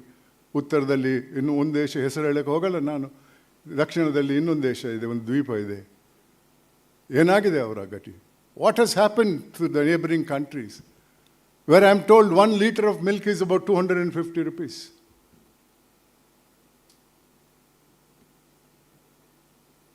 This society has to be changed. Question is, who will change this society? When I was young, my parents told me the do's and don'ts of life. And if I made a mistake, I was corporally punished. Today there is a law, even parents can corporally punish the children. Where are we going? When I went to school, there was a subject called moral science. Niti Pata anta on the subject ittu. Where is the moral science today? There is no moral science in classes today. And when I was young, my parents taught it. Now, what about the present-day parents? Most of them are working. Work, according to me, is another disease. They want to go to good postings. They want to get a promotion. Of course, everybody wants to do that. And they'll be working hard to prove to the boss that they are very well equipped to hold the promotional post. But how? You bring the headache home in the evening. You work on a laptop. And you give an iPhone to the children. They'll work on their own. There's nobody to speak about the morals or the do's and don'ts of life. Who will teach the children of today? And what is the way out from that? Greed is not afraid of law. Any amount of money you make, you're not satisfied. Then where do you go? It's got no medicine. Tuberculosis has medicine, cancer has medicine, COVID has medicine, but greed has no medicine. Which is the way out? Our elders realized this a long time back and created a value called contentment in life. ಕನ್ನಡದಲ್ಲಿ ಹಿಂದೆ ಬೇರೆ ಭಾಷೆಯಲ್ಲಿ ಹೇಳ್ತೇವೆ ತೃಪ್ತಿ ಅನ್ನೋ ಒಂದು ಗುಣ. ಹಿಂದೆ ಯಾಕೆ ಈ ಮಟ್ಟಕ್ಕೆ ಈ ಒಂದು ದುರಾಸೆ ಇರಲಿಲ್ಲ ಅಂದರೆ ಪೋಷಕರು ಶಾಲೆಗಳು ಮಕ್ಕಳಲ್ಲಿ ಈ ಒಂದು ತೃಪ್ತಿ ಅನ್ನೋ ಗುಣವನ್ನು ಹಾಕ್ತಾ ಇದ್ದಾರೆ. The children were taught contentment by the parents and the schools of the day at that part. Today, what worth is it? Today's education is far superior to the education of my time. Today they teach you how to make an atom bomb, but they don't teach you how to use it. What is the way out? Ladies and gentlemen, I've discussed this matter with very many people and all. Nobody had a solution. They are not afraid of law. For example, China, for corruption, sentences death sentence. China, in 2016, as per the report of Transparency International, a German organization, was more corrupt than India. In India, it is 7 years sentence. That 7 years comes from the Supreme Court judgment after 50 years. By the time the man who committed the crime would have been dead. What sort of a relief we are having from this solution? Today, punishment for corruption is hardly 27% in the courts. Ladies and gentlemen, and my dear students mostly, it's in our hand, including your hand, to change this society. If we can't change the society, imagine where will it be? In 1985, then the Prime Minister of India, late Rajiv Gandhi, made a public statement in which he said, out of 1 rupee government gave for development, only 15 paise reached the target. 85ರಲ್ಲಿ 1 ರೂಪಾಯಲ್ಲಿ 15 ಪೈಸೆ ಹೋಯ್ತು ಅಂತ ಅಂದಿನ ಪ್ರಧಾನಮಂತ್ರಿ ಹೇಳಿದರು. 2023ರಲ್ಲಿದ್ದೇವೆ, 100 ರೂಪಾಯಲ್ಲಿ 15 ಪೈಸೆ ಹೋಗ್ಬೋದೆ ಸ್ವಾಮಿ. What sort of a society we are in? Do you think there will be peace and solidarity in the society? If only the corrupt people become rich and the honest people remain where they are, there will be no peace. I won't be surprised if there is a revolution in this country if we don't control the greed. We have seen, we've read histories where situations like this, economic situations coming down, will lead to people getting angry. And in revolution, there is no winner. We take it from me. And in a country like ours, where we have major problem with regard to religion and language, it's very, very easy to divide this country. Today, we were fighting for water with Tamil Nadu. After revolution, there will be no court of law. We'll be in a war with Tamil Nadu.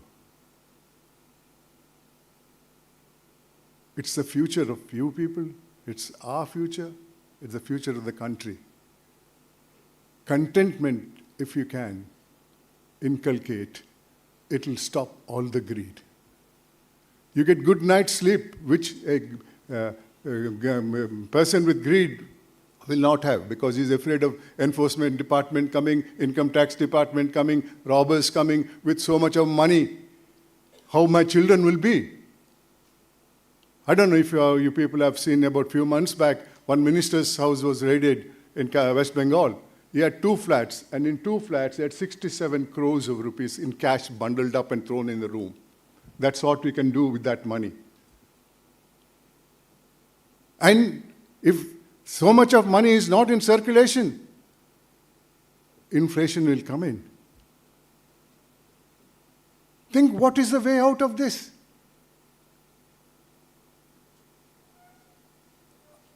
There is a need for another one value also.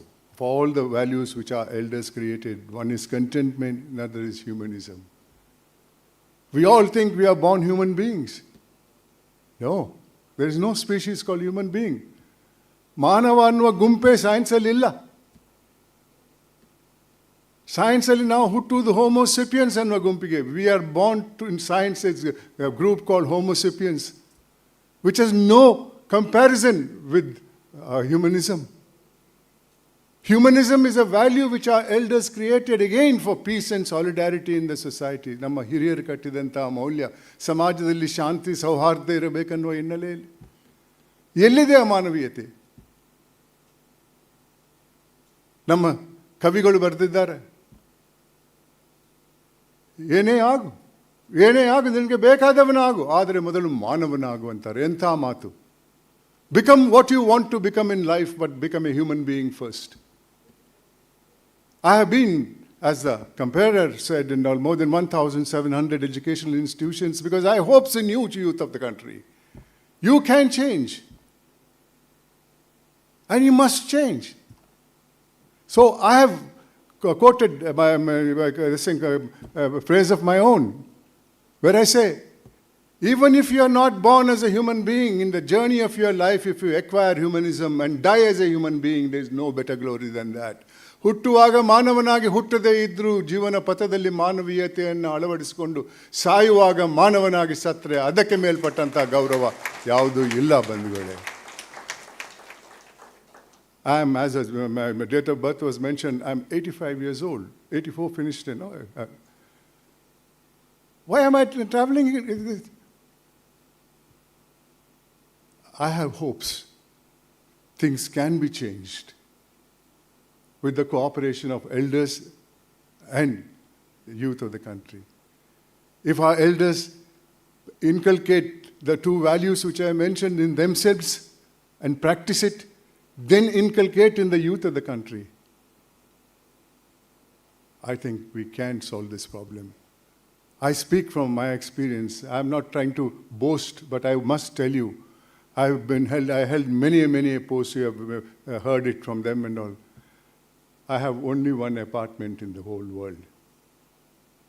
I have named 3 chief ministers in my mining report, 8 ministers, 14 MLAs, MLCs, over 50 IAS and IPS officers and other officers. I could have made a lot of money. Why did I do it? I am very happy in life. This is what my parents inculcated. Iddadralle tripti padkolli. Be happy in what you have legitimately. That happiness cannot be beaten by any other virtues in life. This is the only way out, according to me, my dear students and ladies and gentlemen. Let's inculcate these two values, contentment in life. If there was slightest mistake in my life anyway, with corruption or morality or anything, today, the people in power would have stripped me naked and dragged me along the streets of this country. They have not been able to do that. I speak about them every day. ಪ್ರಯತ್ನ ಮಾಡುವುದು ನನ್ನ ಕರ್ತವ್ಯ, ಪ್ರತಿಫಲಕ್ಕೆ ಕಾಯುವುದಲ್ಲ. Trying is my duty and not hoping for results on that, positive results.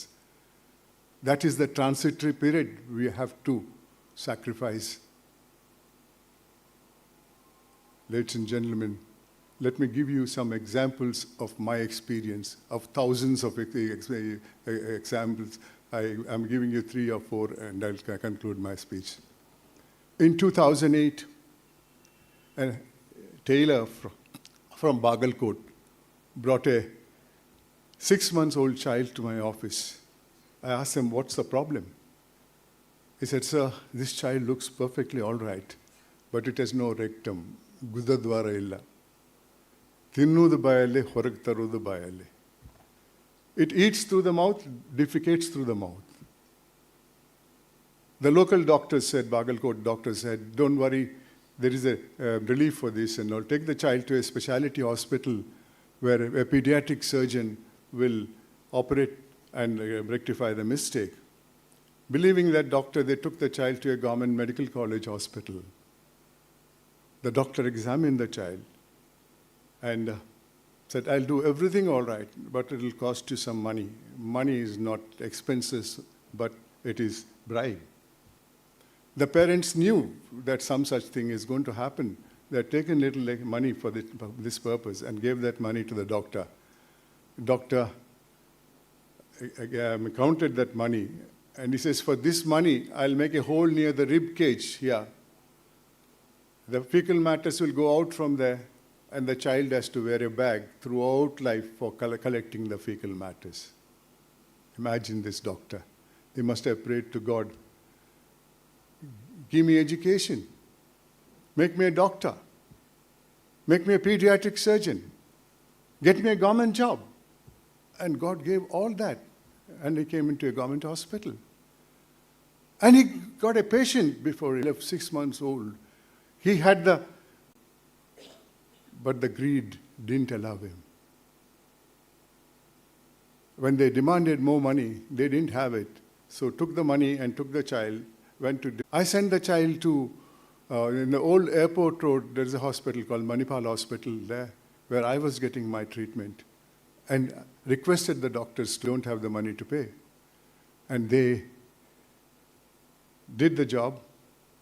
And that child is today 16-year-old girl studying in SSLC. Perfectly all right. I got the photo here in my this thing. I'll show it now itself.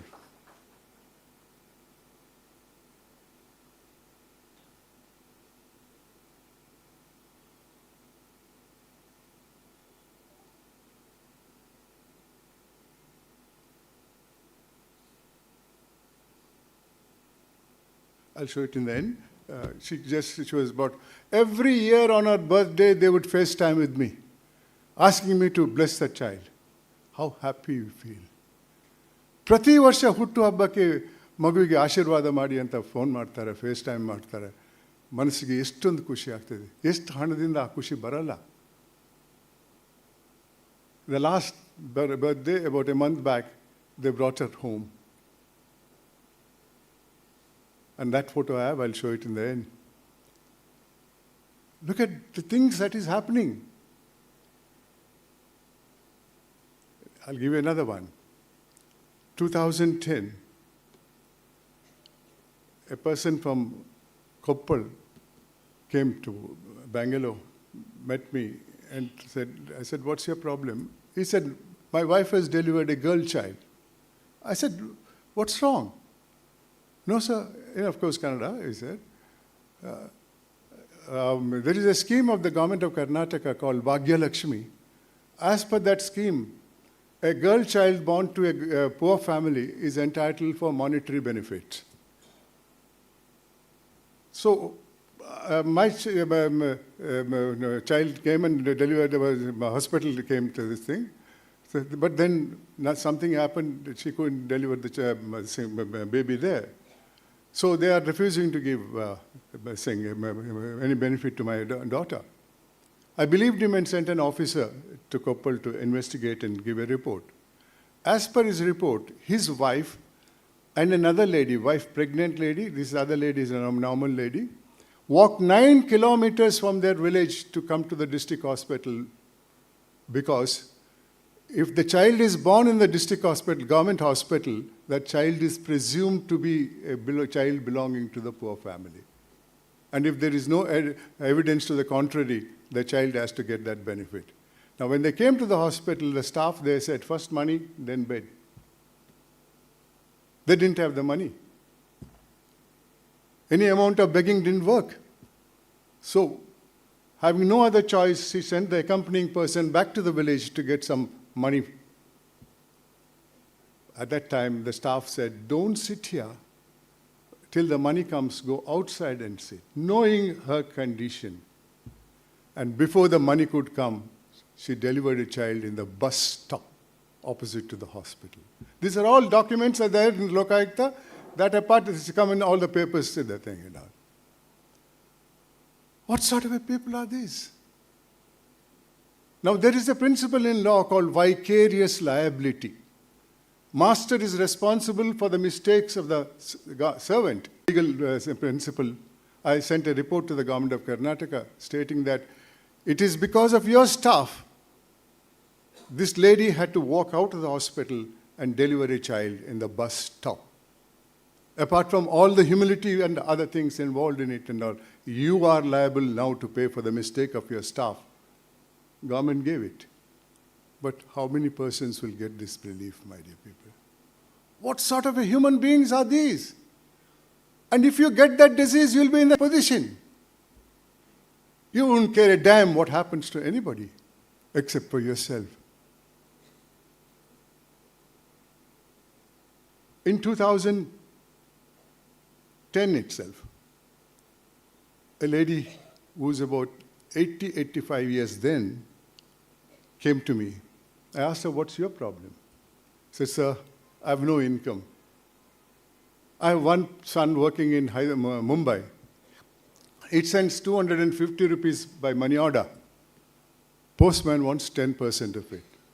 Otherwise, he won't give it. He'll say, I visited the house 3 times, addressee not found, returned to the sender, and it never went to the son. Now, how will they deal with it? Now, I had a difficulty. I couldn't help her because of the fact that the postman was a central government employee and my Karnataka Lokayukta did not have a jurisdiction over him. So I called an IPS officer who is authorized to receive complaints of this nature and told him, please help this lady. During our conversation itself, he must have calculated 250 rupees, 10%, 25 rupees. He tells me, sir, 25 rupees case. My officers are busy with investigating crores and lakhs and crores of rupees and scams. I don't have officers. What do I do? I asked Lokayukta police chief, can you do anything? He said, why did you telephone to him, sir? I would have done it myself and all. I said, what will he do? You don't want to know about it and all. Okay, 3 months later, that lady came, said, my problem is over. What happened? I don't know. So later on, I asked one of the colleagues in the police department, what do you people do? There we go there, sir. We'll tell him, we'll fix you in a murder case, in a rape case, in that case, in this case, and everything is stopped. But look at this officer. 25 rupees case. That victim has no relief. What do I do? Go ask her to go to the court? So naturally, our police did it. I'm happy for that, for this thing and all. I don't care what happened to the legal aspect of it and all the same. And the last one, I'll give it because too much of the time has already.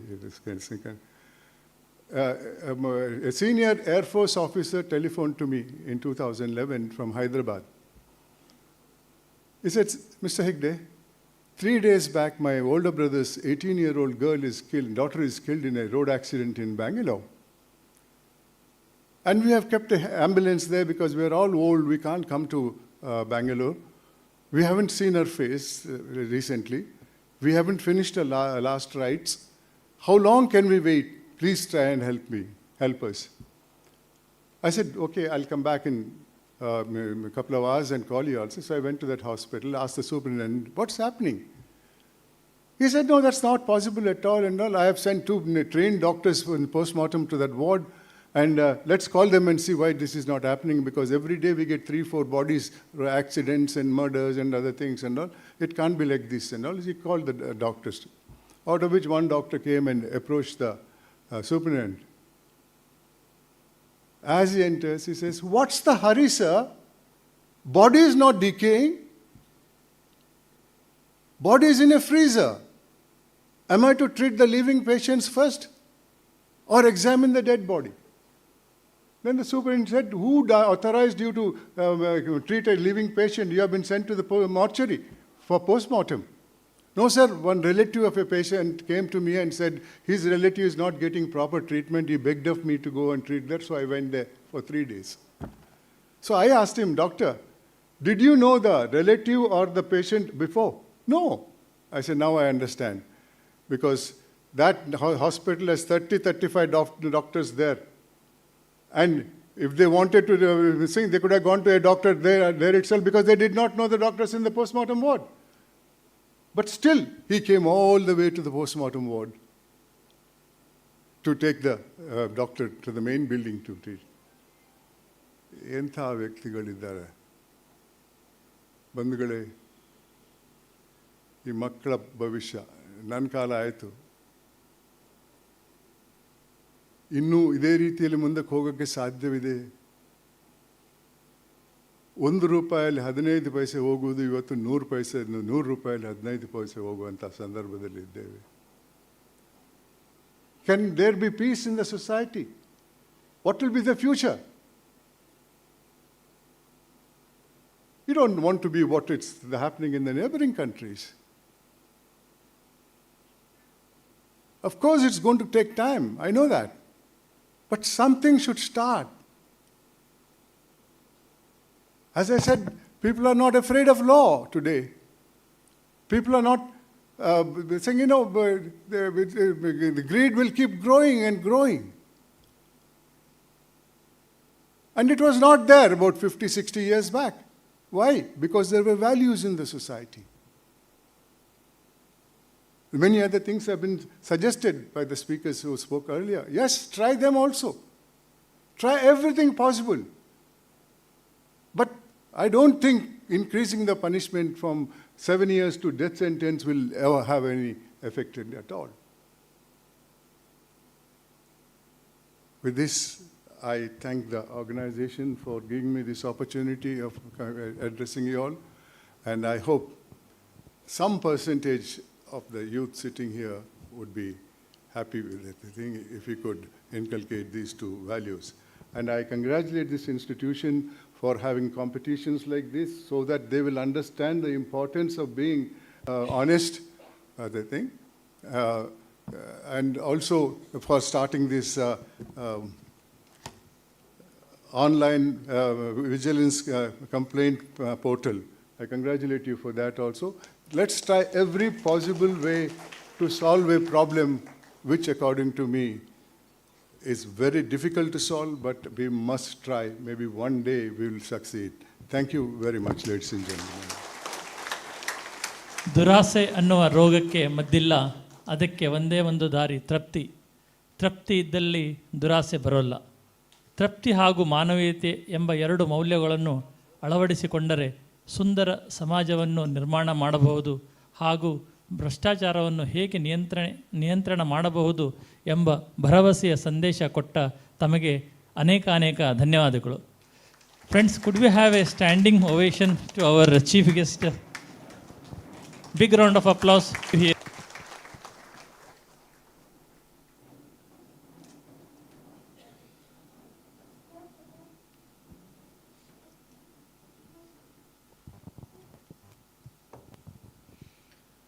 For kind remembrance of this special event, we would like to present a memento to our guests as a token of respect and affection.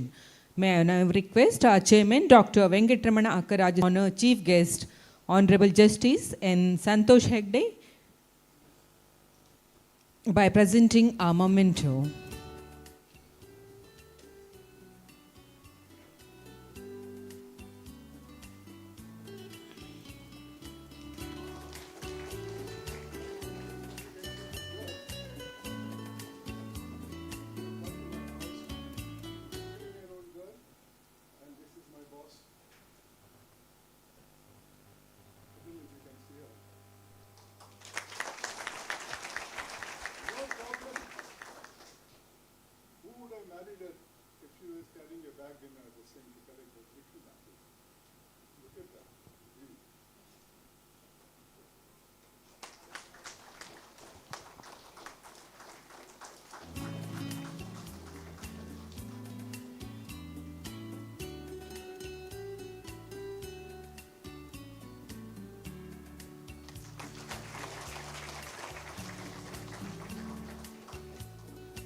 Thank you, sir.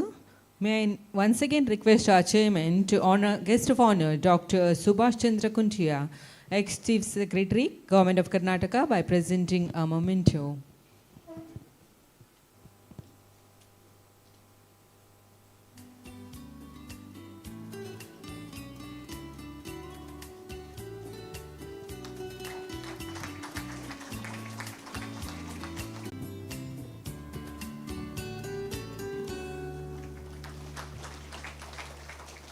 Thank you, sir. Gratitude is not in words, but in the heart, which expresses it. To propose heartfelt gratitude to all those who are present here today, may I now request Shri Jijo Thomas, Secretary NMPA, to propose vote of thanks.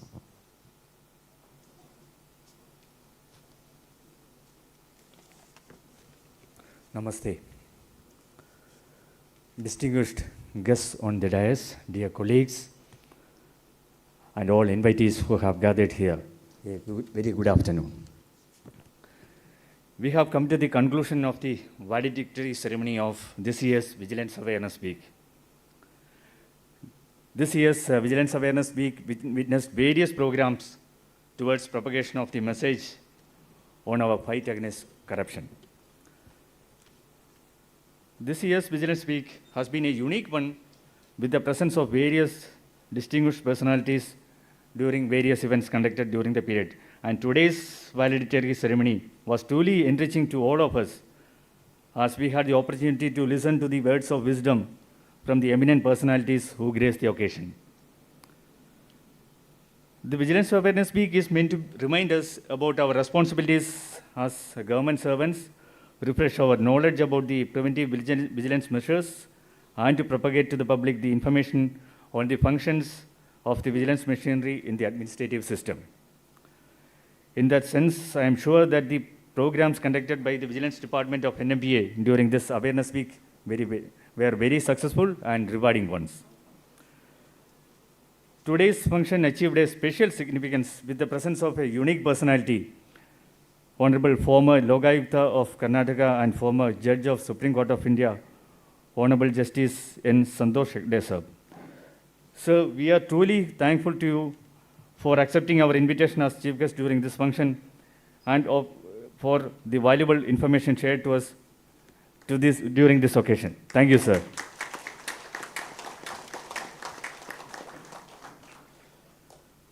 Another eminent personality who graced today's function is respected Dr. Subhash Chandra Kuntia sir, who is well known to us as the former Chief Secretary of Karnataka.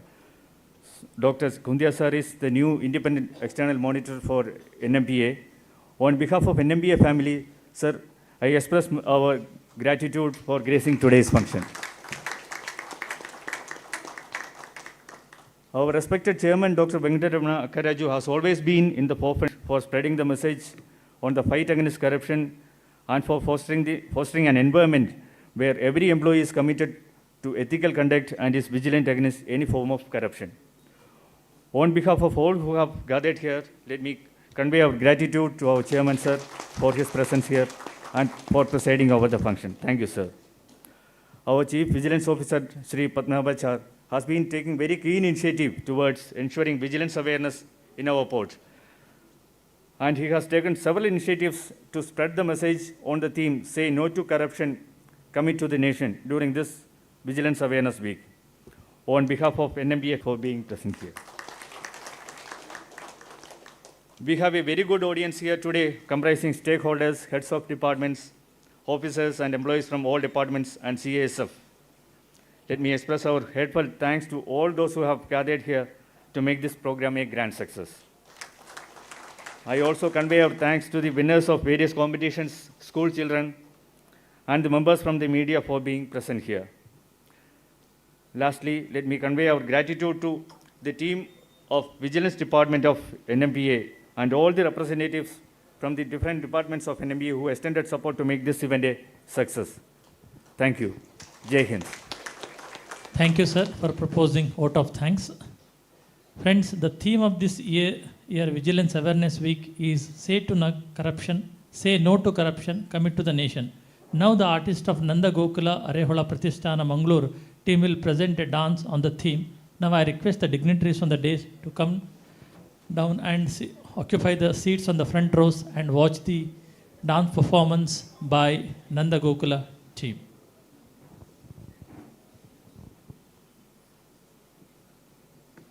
In the state.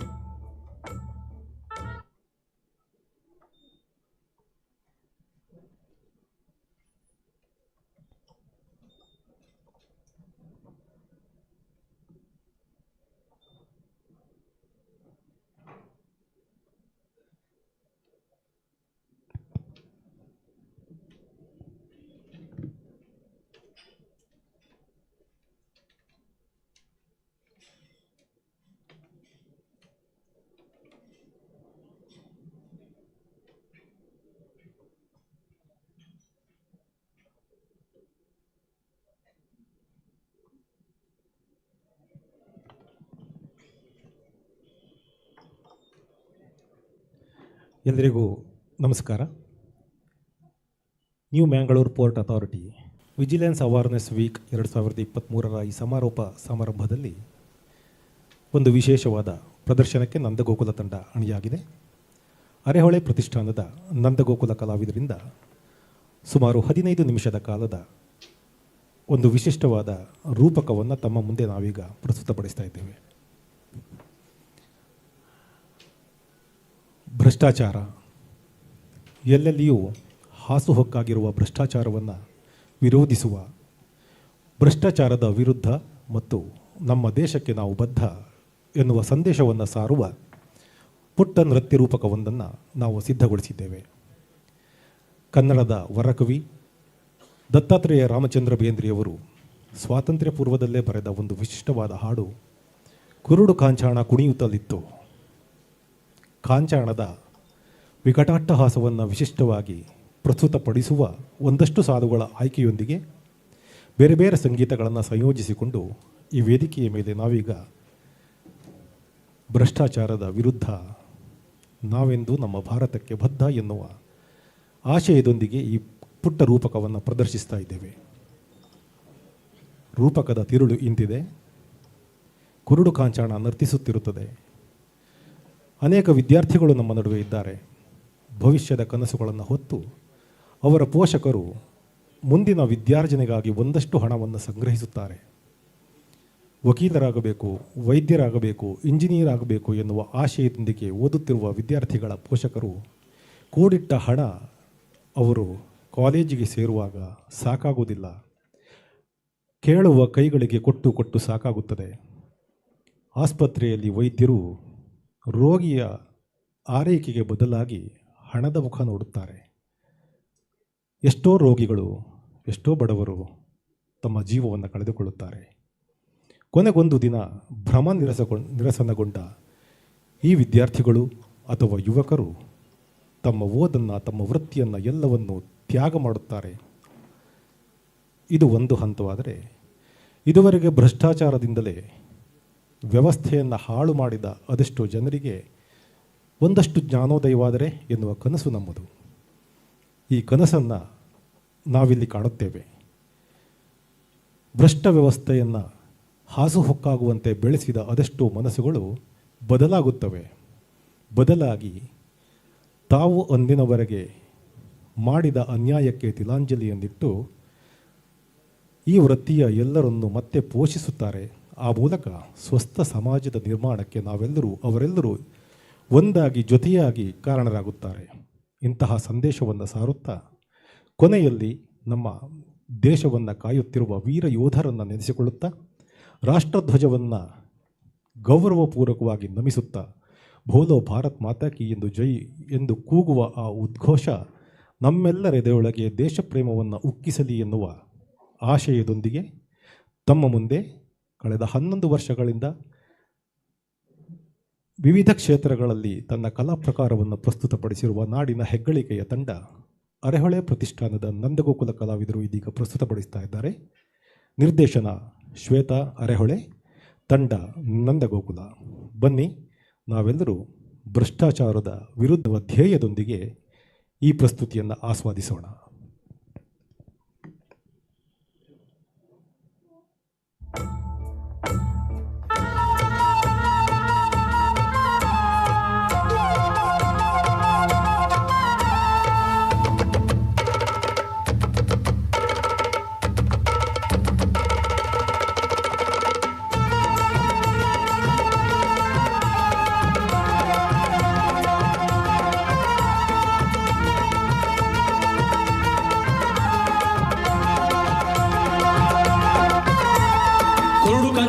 ಕುಣಿಯುತ್ತಲಿತ್ತು ಕಾಲಿಗೆ ಬಿದ್ದವರ ತುಳಿಯುತ್ತಲಿತ್ತು, ಕುರುಡು ಕಾಂಚಾಣ ಕುಣಿಯುತ್ತಲಿತ್ತು ಕಾಲಿಗೆ ಬಿದ್ದವರ ತುಳಿಯುತ್ತಲಿತ್ತು, ಕುರುಡು ಕಾಂಚಾಣ ಕುರುಡು ಕಾಂಚಾಣ ಕುರುಡು ಕಾಂಚಾಣ ಕುರುಡು ಕಾಂಚಾಣ ಏ ಕುರುಡು ಕಾಂಚಾಣ ಕುಣಿಯುತ್ತಲಿತ್ತು ಕಾಲಿಗೆ ಬಿದ್ದವರ ತುಳಿಯುತ್ತಲಿತ್ತು, ಕುರುಡು ಕಾಂಚಾಣ ಕುಣಿಯುತ್ತಲಿತ್ತು ಕಾಲಿಗೆ ಬಿದ್ದವರ ತುಳಿಯುತ್ತಲಿತ್ತು.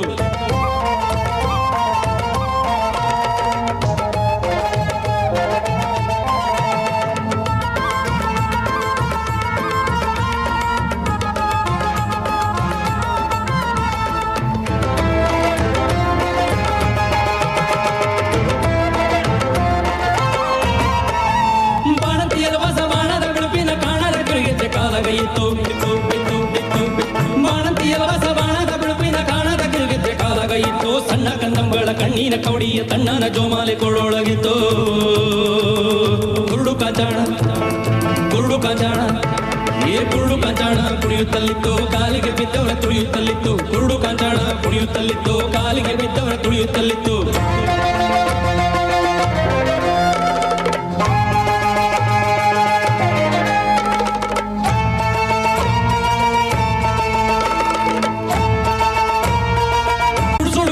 ಕೈಯೊಳಗಿತ್ತು ಬಡವರ ಒಡಲಿನ ಒಡಬಾರ ನೆಲದಲ್ಲಿ ಸುಡುಸುಡು ಪಂಜು ಕೈಯೊಳಗಿತ್ತು, ಕಂಬಾರಿ ಕುಡಿಯುವ ಹುಂಬ ಬಾಯಿಲ ಮೈಯ ತುಂಬಿದ ಕೂರುವುದು ಎನ್ನುತ್ತಲಿತ್ತು, ಕುರುಡು ಕಾಂಚಾಣ ಕುರುಡು ಕಾಂಚಾಣ ಏ ಕುರುಡು ಕಾಂಚಾಣ ಕುಣಿಯುತ್ತಲಿತ್ತು ಕಾಲಿಗೆ ಬಿದ್ದವರ ತುಳಿಯುತ್ತಲಿತ್ತು, ಕುರುಡು ಕಾಂಚಾಣ ಕುಣಿಯುತ್ತಲಿತ್ತು ಕಾಲಿಗೆ ಬಿದ್ದವರ ತುಳಿಯುತ್ತಲಿತ್ತು.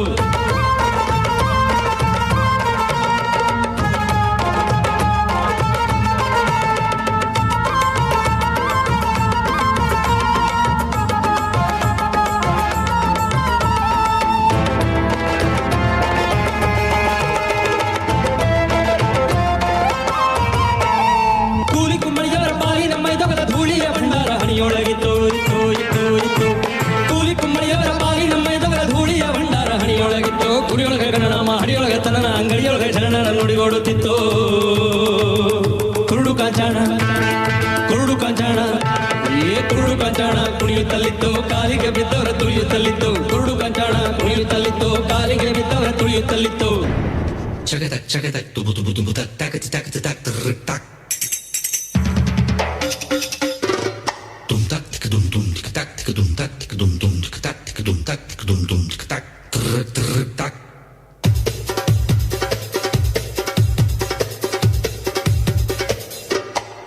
ತುಮ್ ತಕ್ ತುಮ್ ತಕ್ ಶುರುಪ್ ಶುರುಪ್ ತಕ್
ಯಾರ ಜೊತೆ ಅರಿಯದೆ ನಿನ್ನ ಕಲಹ ನಿನ್ನನ್ನೇ ನೀನು ಹುಡುಕಿ ಕಳೆದೋಗುವೆ ನುಂಗಿಕೊಂಡರೂ ಮಾಡೋ ಪಾಪನೆಲ್ಲ ಗಂಗೆ ಬಿಟ್ಟು ಹೋಗುತ್ತಾಳೆ ಪಶ್ಚಾತ್ತಾಪನೆಲ್ಲ ಹಂಗೆ ದರ್ಪದಲ್ಲಿ ಮೆರೆವಾಗ ತೊಟ್ಟ ಹೂವ ಮಾಲೆ ನಾಳೆಗೆ ದುರಿ ಕುಣಿಕೆಯಾಗದೇನು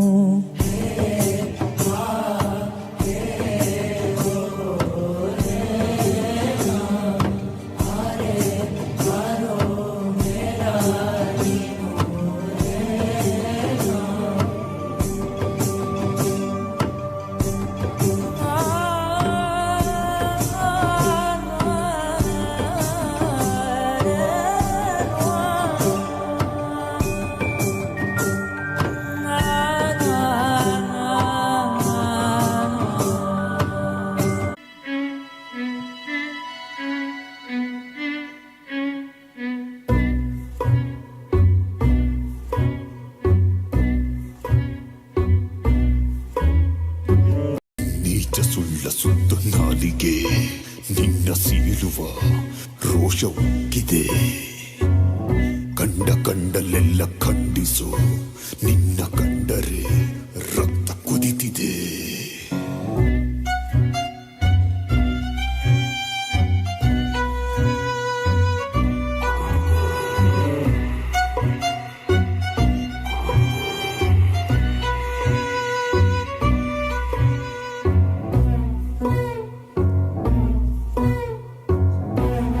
ಸುಳ್ಳ ಸುತ್ತು ನಾಲಿಗೆ ನಿನ್ನ ಸೀಳುವ ರೋಷ ಉಕ್ಕಿದೆ ಕಂಡಲ್ಲೆಲ್ಲ ಖಂಡಿಸೋ ನಿನ್ನ ಕಂಡರೆ ರಕ್ತ ಕುದಿದಿದೆ ಸುಳ್ಳೊಂದು ಬೂದಿಯಲ್ಲಿ ಮುಚ್ಚಿರುವ ಕೆಂಡದಂತೆ ಎಲ್ಲ ಹತ್ತಿ ಉರಿದ ಮೇಲೂ ಹೊಗೆಯಾಗೋ ಆಸೆಯಂತೆ ಹದ್ದು ಮೀರಿ ಮಾತಾಡೋ ಮನುಜನಲ್ಲಿ ಮನಸ್ಸಿಲ್ಲ ಸಾವು ಸೆರೆಗೆ ಸಿಕ್ಕಾಗ ನಿನ್ನ ನೆರಳ ಉಳಿದು ಕಥೆಗೆ ಕಿವಿ ಕೊಡುವ ಕೀಚಕರ ಕಸರತ್ತು ಸಾವಿನಲ್ಲೂ ಸರಿ ತಪ್ಪು ಹುಡುಗಾಡಿ ಬಿಡೋ ಹೊತ್ತು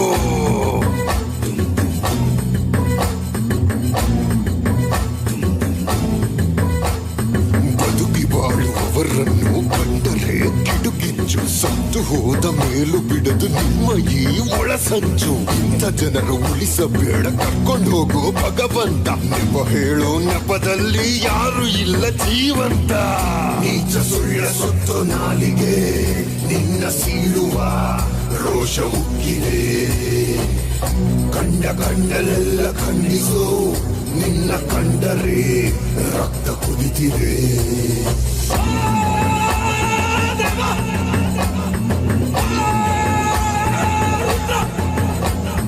ಉರಿಯುವವರು ಉರಿಯುತ್ತಾ ಉರಿದುರಿದು ಹೋಗುವರು ಕುದಿಯುವವರು ಕುದಿಯುತ್ತಾ ಆವಿಯಾಗಿ ತೀರುವರು ಆಡಿದವರ ಪಾಪಗಳು ಆಡಿದವರ ಬಾಯಲ್ಲೇ ಬತ್ತಿಯಿಟ್ಟ ಕ್ಷಣದಲ್ಲೇ ಬಂತು ನಿನ್ನ ಬುಡದಲ್ಲೇ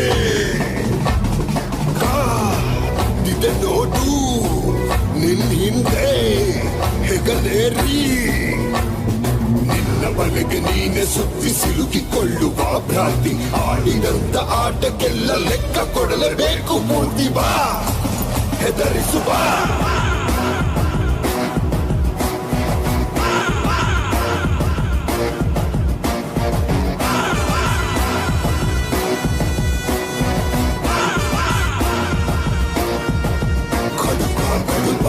ಕಟ್ಟಿರುವ ಕಡುಕೋಟೆ ಗೆಲುವು ಬೆನ್ನುವ ಸೆಣಸಲುವ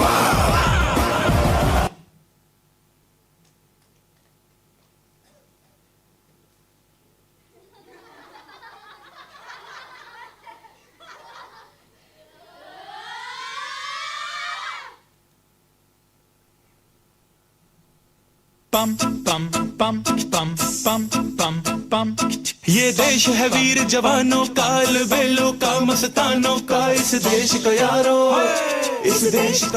क्या कहना ये देश है दुनिया का गहना पम पम पम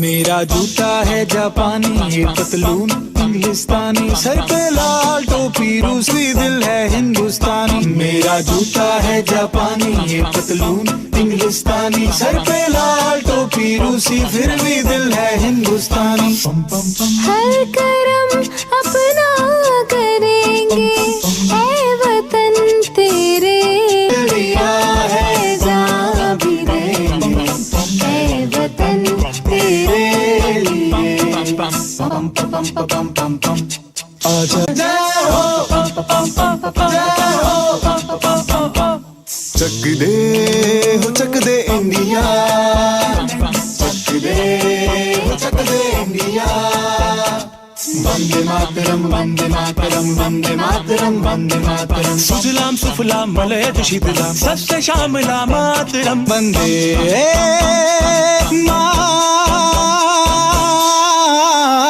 मातरम वंदे मातरम वंदे मातरम वंदे मातरम वंदे मातरम ये दुनिया एक दुल्हन ये दुनिया एक दुल्हन दुल्हन के माथे की बिंदिया ये मेरा इंडिया ये मेरा India I love my India होगी हैरानी फिर भी दिल है हिंदुस्तानी फिर भी दिल है हिंदुस्तानी फिर भी दिल है हिंदुस्तानी फिर भी दिल है हिंदुस्तानी तुझे सलाम अम्मा तुझे सलाम मेरा मुल्क मेरा देश मेरा ये वतन शांति का उन्नति का प्यार का चमन इसके वास्ते निसार है मेरा तन मेरा मन ऐ वतन ऐ वतन ऐ वतन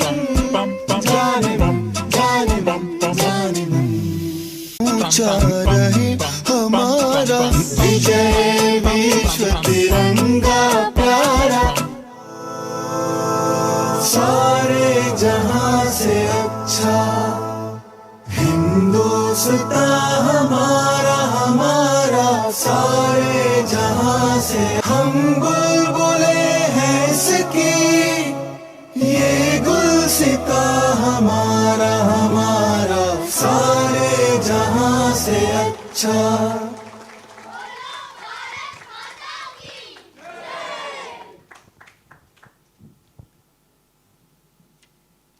ಭ್ರಷ್ಟಾಚಾರದಿಂದ ಆಗುವ ಅನಾಹುತ ಹಾಗೂ ಅದನ್ನು ಹೇಗೆ ನಿಯಂತ್ರಿಸುವ ಕುರಿತು ದ ರಾ ಬೇಂದ್ರೆ ವಿರಚಿತ ಕುರುಡು ಕಾಂಚಾಣ ಕವನ ಹಾಗೂ ಭವ್ಯ ಭಾರತದ ಭರವಸೆಯ ಕುರಿತು ರೂಪಕ ರೂಪದಲ್ಲಿ ಸೊಗಸಾಗಿ ಪ್ರಸ್ತುತಪಡಿಸಿದಂತಹ ನಂದಗೋಕುಲ ತಂಡಕ್ಕೆ ಧನ್ಯವಾದಗಳು.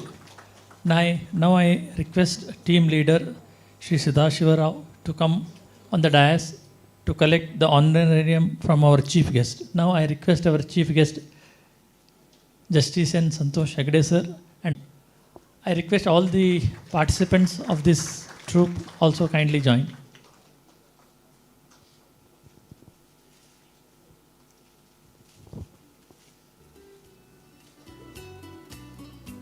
I request the dignitaries to present.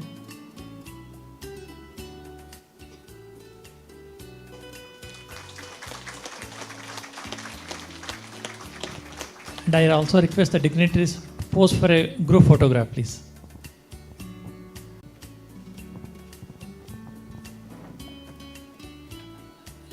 Let the dignitaries be in the center.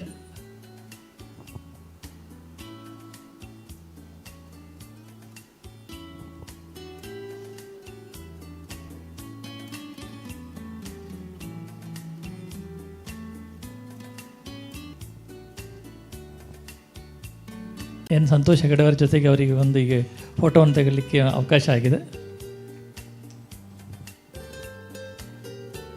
जय हे भारत भाग्य विधाता, पंजाब सिंध गुजरात मराठा द्राविड उत्कल गंगा, विंध्य हिमाचल यमुना तव शुभ आशीष मांगे, गाहे तव जय जन गण मंगलदायक, जय भारत भाग्य विधाता, जय हे जय हे जय हे जय जय जय.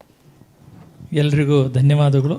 ಈ ಒಂದು ಕಾರ್ಯಕ್ರಮದಲ್ಲಿ ಭಾಗವಹಿಸಿ ಈ ಕಾರ್ಯಕ್ರಮವನ್ನು ತುಂಬ ಸುಂದರವಾಗಿ ಅಚ್ಚುಕಟ್ಟಾಗಿ ನೆರವೇರಿಸಲಿಕ್ಕೆ ಕೊಟ್ಟಂಥ ತಮ್ಮೆಲ್ಲರನ್ನು ಕೂಡ ಇನ್ನೊಮ್ಮೆ ಬಂದರು ಮಂಡಳಿ ಅಧ್ಯಕ್ಷರು ಪರವಾಗಿ ಮತ್ತೊಮ್ಮೆ ಹೃತ್ಪೂರ್ವಕವಾಗಿ ಧನ್ಯವಾದ ತಿಳಿಸ್ತೇನೆ. Thank you very much.